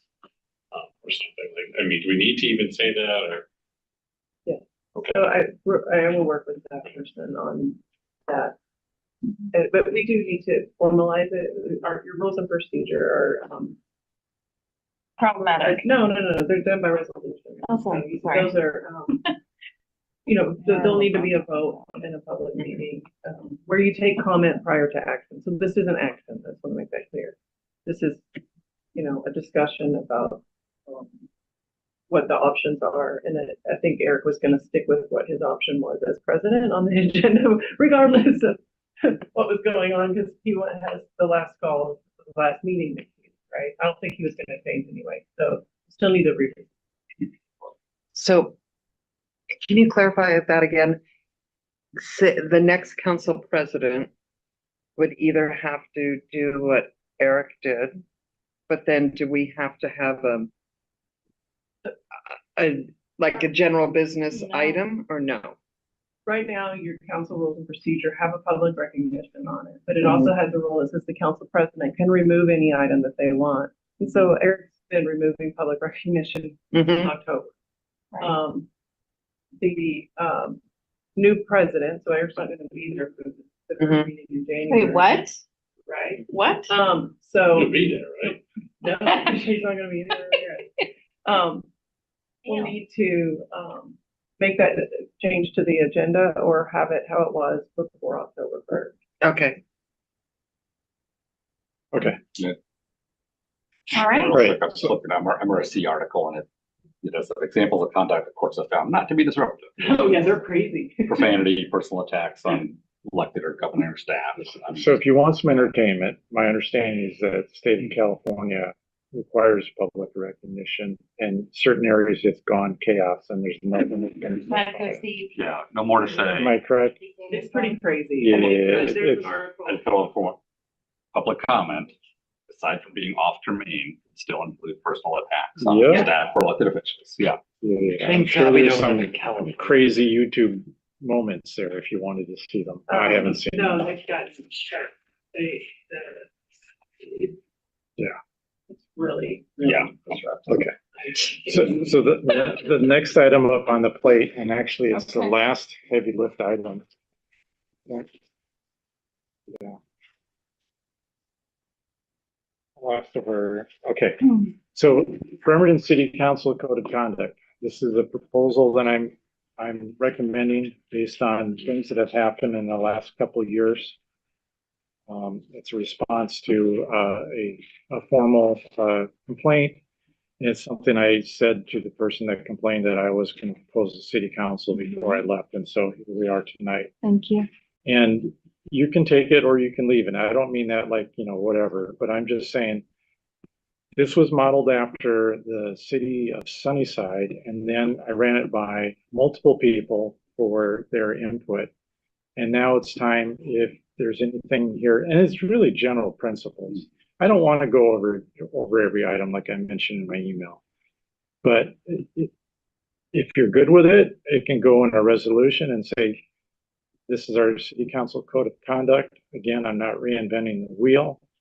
To me, it's common sense. It's it's really just good business practice that I think you would want of any city council member, whether it's from Bremerton, from Seattle, from Sunnyside, from Spokane, I don't know, wherever. And it's just some guiding principles that are really lacking in our council rules and procedures, which were drafted so many years ago based off the charter. And quite frankly, I think the rules, the code of conduct is long overdue, and council members, especially new council members, could use this document as a guidance as to where are my guardrails. But again, I don't want this to go up to general business next week, my last council meeting, and have a bunch of debate over, well, I think I should be able to do this, or I don't want to be hamstrung for this. So if we don't get like, yeah, I'm good with this, or I'd like to change this, and we all agree to change, that's fine. But here it is. Hopefully you had a chance to read it, and I'm opening it up for comments and suggestions. Jeff? No, do quick on that. I got well, it's excellent. Just recommend, yeah, the council next year adopt it as part of the council rule and procedures and have in there. I was gonna say, yeah, a lot of this too is just essentially follow Robert's rules and all in there as well. Yeah, except Robert's rules is about this thick. Yeah. Right. So, Nobody has read the it all basics. except you. No, Yeah. we'll just use the one-page cheat sheet I got from Jurassic Parliament. It's all right there too. Well, thank you. You just saved me from confessing how much I read the Robert's rules over the years. So I have a question. yeah. On occasion, some council member might send an email to a director with questions, right? And if I'm reading the clear communications channels, is this proposing that instead of one council member sending an email to one director or one staff member, that it needs to be discussed in study session So first? it's the suggestion. So first of all, when you read the document, you'll see it never says, or hardly ever says council president. It says Right. chair, because chair could be the committee chair or the council president, depending on what role Right. you're talking about. So that we're clear on that. It does say. On that one thing about working with the city attorney. Yeah. So No, clear communication 2.2. If the matter is time sensitive. Oh, I'm sorry, it should be says routed to city council staff and president. city attorney. I think that might be the only place, but Pardon me, I interrupted you. no worries. Against code of conduct. So actually, that Robert's rules. More information. That's not in the code of conduct. But in general, yes, it should either be in a study session, or if it's in a committee, it should be the committee chair that's asking the department director. Or if you have a question, it should be brought up in a study session. And I think this is addressing, to be quite frank, how the council has evolved over the years, where a long time ago, we had the majority of council members were actually full-time workers, and we had fewer retirees. And just over the years, we've had more people that have had, in my opinion, that have been more active in council than the traditional role. Right. And so then they're sending emails to department directors and to employees or whatever. And I think we all realize that the mayor allows this to happen. He or she, the mayor, can say, you're not talking to any of my department directors. And the department directors don't want to do that. They don't want to get council members mad, and they want to work with them and all that stuff. And so this is just kind of cut that back a little. You either bring it up in a study session so all the council members are aware of it, and maybe the council as a consensus says, yeah, that requires or should have more inquiry of that director or whatnot, instead of a council member. You can have a council member firing off emails all the time to department directors, and they're going to go, I better answer this. And this can really bog down the administration. So yeah, I meant what I said. Okay, because sometimes there'll be,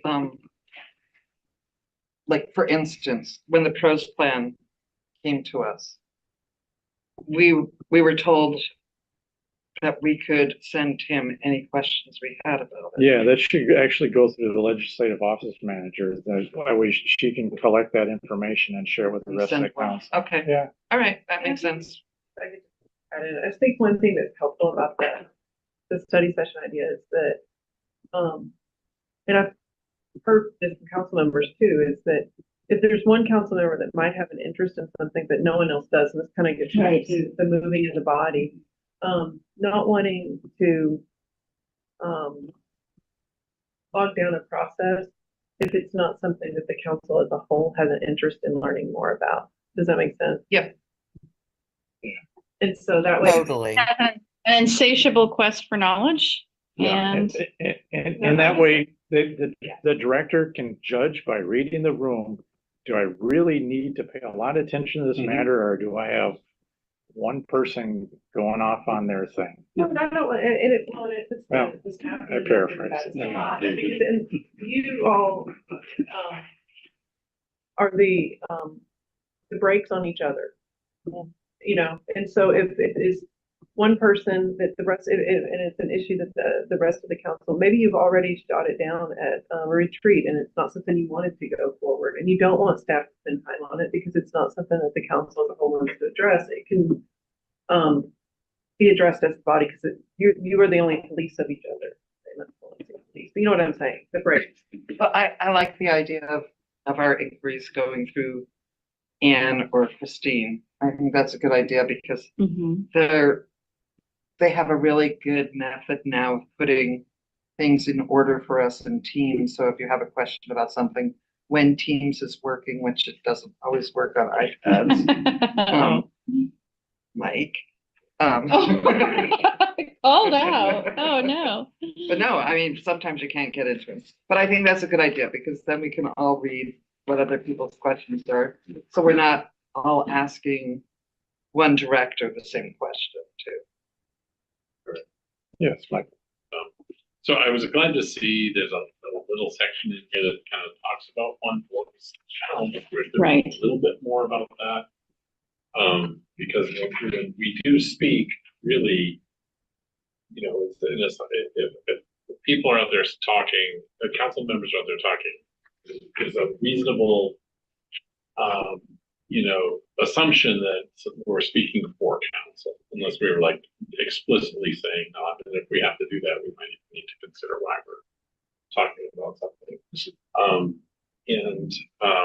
So anyways, that's something that I felt that was, I don't know, I feel like I got more understanding of that in my first term.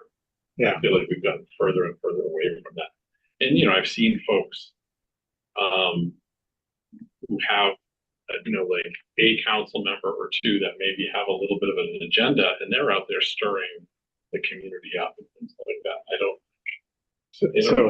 I agree with you, Michael, but I do think it covers a recent example that I think we all experienced, and it's still fresh in our memory, of speaking with one voice. And this rule does cover that incident, in my opinion, of when this person personally disagreed with the outcome of the council's decision, and he or she was not, in the opinion of the council members that night, not accurate with her assessment. Anyway, I think this does cover it. Well, I really do. I want to say something to that. One thing that used to drive me crazy watching council meetings was a constant 7-0 vote on everything. And it was so often. So I think having a split vote is actually good. I think that means that we're listening to different voices in the community. But I agree that, you know, like if somebody says, well, Jane, how did you vote on this? What's your opinion? I could say, well, the majority of council wanted this. I had a different idea. I would like this. I wish this had come up more. Yeah, if I can jump in, I look at the 7-0 meeting that we did our work to get to consensus. And I often have changed my vote to be part of consensus because I am, even though I may have been opposed to it, I'm agreeing with it in just the way that you just said, but your method is to be opposed and then agree with it, which is completely fine. So and but I don't mean agree with it. I might not agree with it, but I'm not gonna No, say you agree with council the was wrong. decision, or, yeah, right, yeah, yeah, and I don't think if somebody feels obviously strongly about it, like that, but I also think there are some issues that we need to, I think that's one of our jobs, to work to get a consensus, whether it's making a little change or things like that, so that, you know, that we show sort of that we're united. You know, it's not so, especially in this day and age of everything being so divisive. Anyways, Well, I think we can respectfully that's- disagree on a lot of things, yeah. so. And I'm not saying that everything needs to be a 7-0, but that's just my take on that. That's another great thing. One second, Jeff, Yeah. and then I'll give you, that's another great thing I think about this document is that we are in decisive times. And this just kind of reminds us that council doesn't have to be that way. We can have disagreements. We follow these rules in the code of conduct. We won't be creating that decisive environment. I think it's a good way to have differing opinions, so it's still be respectful. So Jeff and then Jim. Yeah, I'll put the one voice in department heads as well, especially, you know, meeting where there's a big discussion and it's not clear, you know, what's being asked of administration. I think that's where it's incumbent upon council president and chair to say, okay, I'm here and we're doing this. Or if directors aren't clear, to say, hey, council president or mayor, hey, council president, is this the direction the council's given, or is this what's being asked? And then if the council president says something that somebody disagrees with, I mean, that's a simple, and Robert truly just say, I'd like to feel that. And that can be, if there's a quick second, if it's not a second, it dies. If there's a quick second, you go to a vote, and then, you know, oh, wait, 6-1, yeah, what council president says is what we wanted, you move on. I don't know, I've seen, sometimes it's been really well done, and sometimes where I think staff, our administration is left nebulous. I'm like, what did the council want here? So yeah, okay. It's a tool too. If somebody thinks, you know, sitting there and has a different understanding and says, I don't think that's what the group said. Wait a minute, council president, I don't think that's what the group consensus was, or the majority was, then that's the time for that person to say, I appeal what you just said, council president. I don't think that's right. If you don't speak up, then it's done. You know. The other thing that's great about this document is if you feel you've been stepped on or mischaracterized or whatever, you have the opportunity. You did under Robert's rules, but this specifically says you have a point of personal privilege, I think is the term, and you say, look, I was just mischaracterized. And then the council chair addresses that right there and said, yeah, I agree. You know, let's, for the record, this is what she meant or whatever. So I like that part in it. Jennifer. Yeah, so I think okay. When I first came on, you and I had a discussion, and I've kept it in my heart a little bit. You know, we've talked about what I really appreciate is the discussion that you're having about the 7-0 and how we're working towards a consensus. And sometimes if you just have that one person, that it's like grandstanding, you know. And there's been times where I've been that one person voting against, but in general, I feel like I've kept that idea in my heart when I work with y'all. Yeah, no, if I can, there's definitely been times that you dissented, whatever. Or abstained. And you called me to the carpet on abstaining. But I think we knew that it was a very deep heart kind of thing. Thank you for recognizing that. And I mean, I think there's a couple issues, and there's one issue in particular that I think you guys know exactly, right? And there's going to be times where we just morally can't. I think what's been hard is there's been a real shift in tone towards guests, towards city staff, and towards each other. Yeah. And now I'm hearing it on I don't know if y'all are hearing it within other smaller groups too. And so the way that we interact with each other ripples out into the community as well. I hope that I've been respectful for the most part to all of you. I don't know that I always have felt that guests have been respected or that city staff or administration has been respected. And my hope is that we have a protocol that we can not just call each other out publicly for this, but that we have also a way to discuss this that's not calling each other out publicly and shaming each other publicly. Do you know what I mean? Is there, what's Oh, the protocol? absolutely. privately? I think, Right? yeah, I think other than the, you've been attacked and you want to defend yourself and you want to address it right then, any other quote unquote infractions of this conduct code of policy really should be in private with the person that supposedly did it and the complainant and the council president or the chair. It should not be in a public setting to make the situation worse. I don't. Okay. So- Is there language in there that says that counselors should connect directly outside of a meeting prior to, if there's an issue that can't, you know what I mean? Is It's there- silent on that. I mean, Okay. you could put something in there, but, I'm open, it's your document, but I think talking to the chair of your committee or the council president or the council vice president, if you had an issue with the other. Sure. I think for the most part, that seems to work. I think so too. So I don't know. I think what I'm really trying to avoid, and I know I've been guilty of it too, is the public calling out. I think it's become way too easy to be negative to each other and to other members in the context of this meeting. I just respect the hell out of all of y'all, and I don't want us to continue to support divisiveness. Yeah, language that, I think puts assumptions on people, right? Like talk to the issue and don't say, and I know you feel this way, and I know you don't feel this way, and I know that, that.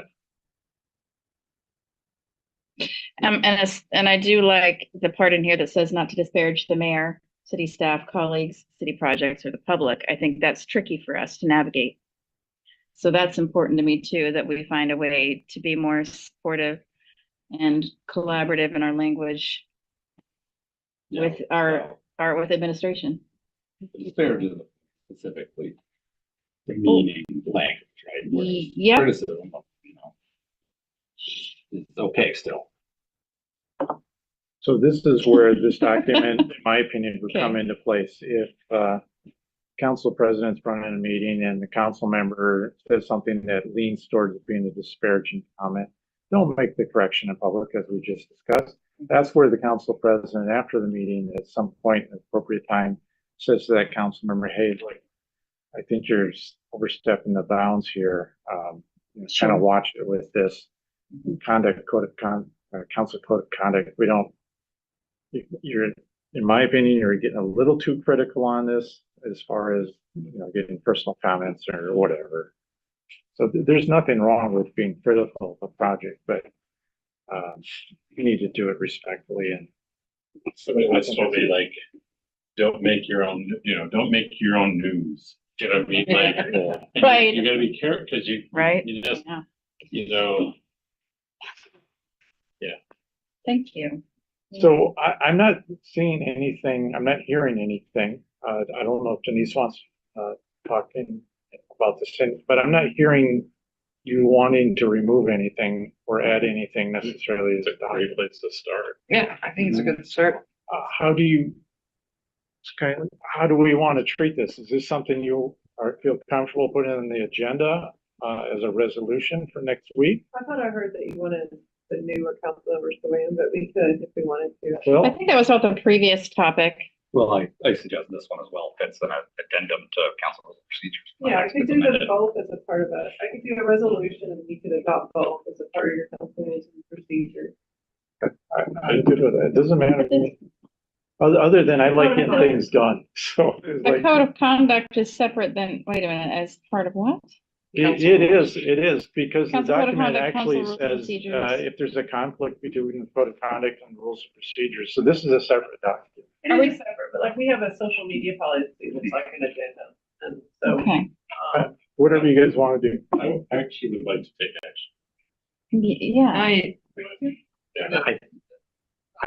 I think that I mean, council members should be able to read it and vote on it at our first meeting.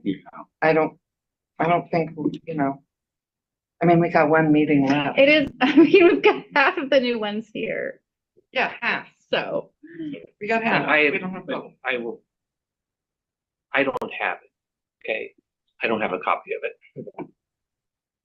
I'm willing to place my trust in this council, and I'm really, and it is a, you know, it would be a nice document to have on our first day in office, to know what our expectations are based on your experience. I have no experience in many of the things that you're speaking to. I would like to think of this though as maybe an addendum to council rules.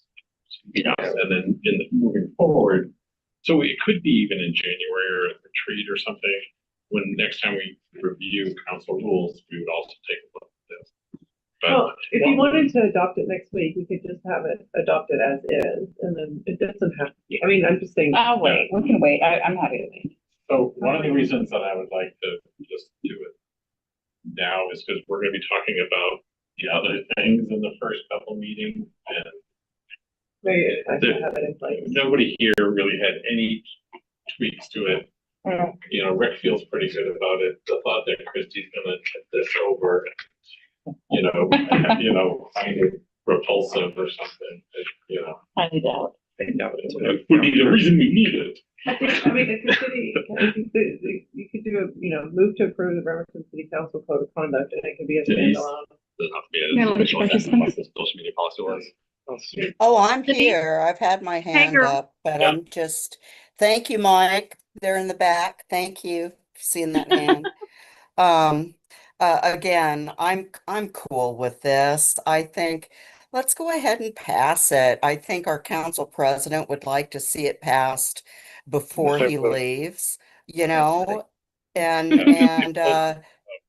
let's go ahead and do it. I would like to give props, you know. I'm sure that Anne's sitting back there. I'm sure Kylie was involved in this. I don't know who else. But this is great, and I'm sure some work went into it, and I just really appreciate it. Let's start the new year with it, and we can always, you know, go from there. Okay. Thank you for that. And should we just put it, I don't really, this is conduct for the city council. If someone wants to talk about it on consent agenda, that's fine, but we had the discussion. I prefer not to put it on general business. I prefer to discuss consent agenda. That's for Yeah, sure. This is. I agree. Okay, Sure. so I just need a resolution. No, I don't even think, I think you can just move to approve it. I mean, it's your own document, really, at the end of the day. We can do Yeah, that. it's not the public's. So I think we can just move to approve it and have it stand on. We'll have a code of conduct separately. We'll have the rules and procedure. They reference each other. Okay. All right. It's on consent On agenda consent. with the motion. It'll be just the motion. Good. So it's gonna be, yeah. Hey, you know what? It's not as late as I feared it was going to be. Oh, boy. However, You having just said that, teased we have an us, my executive friend. session for half an hour. So you got general council business. We are not going to have a brief on audit committee, I don't believe. Do you want to say anything about audit committee? You mean, LTAC? No, Oh, no. audit, the meeting was canceled. Yeah, no worries. Okay. Oh, The document came out, right? Yeah. the audit committee document for the, Communication, Yes. study. I don't think there's anything pressing for public safety. We talked about the one issue. I think, Anything pressing on public works?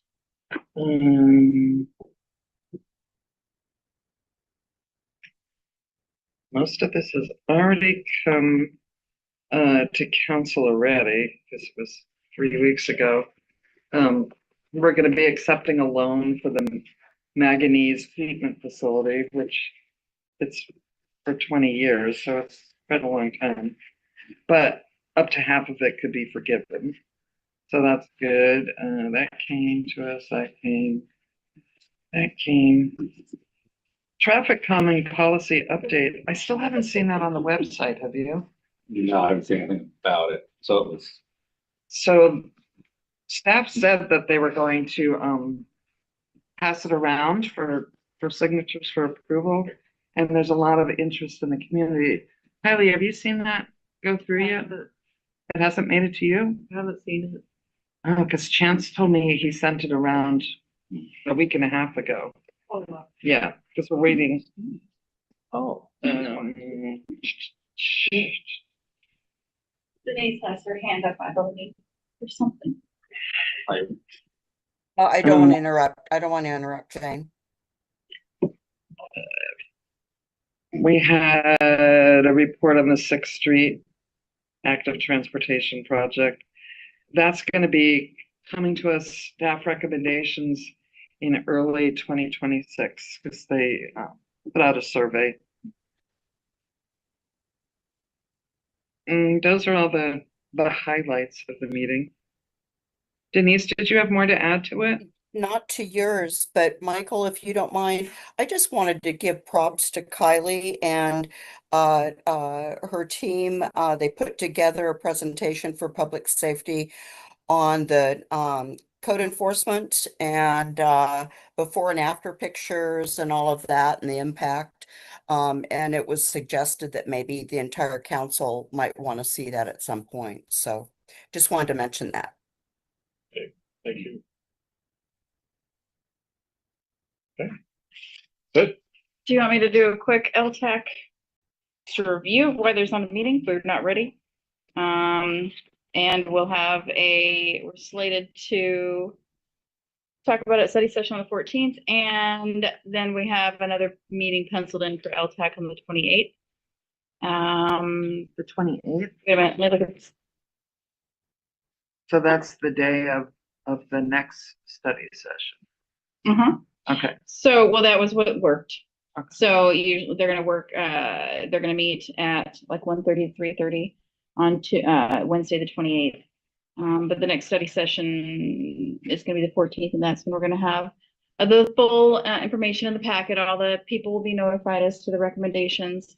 And so it'll be in the packet before everything that. will be in the Okay. packet prior to the LTAC meeting, of course, but it'll be presented completely rather than in a rushed format, which it would have been today. Right. And so I'm really excited about some changes that Christine wants to make. She wants to make an automated application, which would help alleviate some of the headaches. And she's been doing a really great job refining the process. So that's all. Thank you. Two housekeeping things. One, someone's having a retirement celebration on Wednesday, December 17th from 3:30 to 5 p.m. at meeting chambers of the Norm Dix Government Center. I want to say I really appreciate this, by the way. When I left my other job of 34 years, I wasn't shown the door, but the circumstances were that I put my stuff in a FedEx box and that was it. No retirement party, no farewell, no. So this actually means a lot to me, so I appreciate it. Okay. And then a reminder, the New City Leaders Celebration, here's the handouts, is on December 30th. For those that are being sworn in, especially. Yay. And then I will be there. as you recall, I promised you provided an opportunity for those who wish to be known to be running for president or vice president next year as nominees. This is your opportunity now to potentially let others know so we don't dealing. Like we did for you. Kidding. That can often happen for this. So does anybody want to volunteer whether they want to be considered for either of the office? I'd like to. Yeah, I'd like to also. Okay. I'd like to throw my hat in the ring for leadership as well. So Jane, you spoke up first. Go ahead. Okay. I'm interested in running for the president position. I've had Christine go through my records, and in the past 2 years, I've missed one council meeting and one study session that had a attached executive session. And I'm very involved in the committees that I'm on, and I've been on a lot of ad hoc committees that take a lot of time, which being retired, I have it. So I feel that Eric's taught me a lot too about how to run a good meeting, and I work great with Anne and Christine, and so I hope you consider voting for me. I think you spoke up next, Michael. Go ahead. Yeah, so I'd be interested in serving as council president. I have done it 1 year before, but it was the coming out of COVID. We transitioned back. There was a lot of chaos, a lot of new members. Not that I think it's necessarily any less chaotic at the current moment. But I have a lot of experience chairing meetings and things like that. I don't know about attendance record, but I try to be here all the time, and often schedule vacations from Thursday to Tuesday. You know, I like to think that I don't have any particular agenda. I really just want a good flow of meetings and work to get us to consensus, as I mentioned earlier. So yeah, I'd be honored to serve as president. Okay. John? Yeah, I just would love to be considered for leadership. And I'd be happy to work in any capacity. I think during my time as council president, things went pretty smooth. And when I subbed in as chair for the two presidents that I was vice president for, I navigated the meetings well. If there's anything that you know about me, I run pretty efficient meetings. And I think that there was a lot of positive changes that came out. We have the biennial budget. We have a 2-year goals and priorities. We have several other positive things that came out. I just would love to, be a part of. And I think that I also worked really hard when I was council president to not come in with my own agenda and to try to be an equalizing voice as far as the stances that we have on council. I remain pretty moderate. And I hope that when I was in leadership, that I practiced kindness to our guests, to people in the public, to staff members, to my colleagues. And I think that's important to me because we need to all work together. We need to mend a relationship with administration so that we can get work done efficiently. We have the opportunity to just have some real positive change in our community. We have some opportunities to partner with these amazing community organizations, and I think that I would just like to see us all come together for that. So, Rick and Denise, I want to give you the opportunity. I'm not trying to put you under any pressure, but if you want to. Well, I actually had raised my hand, so Yeah, go ahead. yeah. Sorry, I just can't see you. So you're not just, yeah. I'm actually not throwing my hat in the ring for the presidency. But I would very much like to serve as the council's vice president. I think that I can support the person in that role. I work very well with Anne. I understand procedure really well. And I think that getting through conflict is what we do. So I think that process, that healing process shouldn't be segmented. It should be shared across the board. So I look forward to the next couple of years that I'm serving, and I'd be honored to serve whoever is vice president. Okay, thank you. Rick, you want to say something?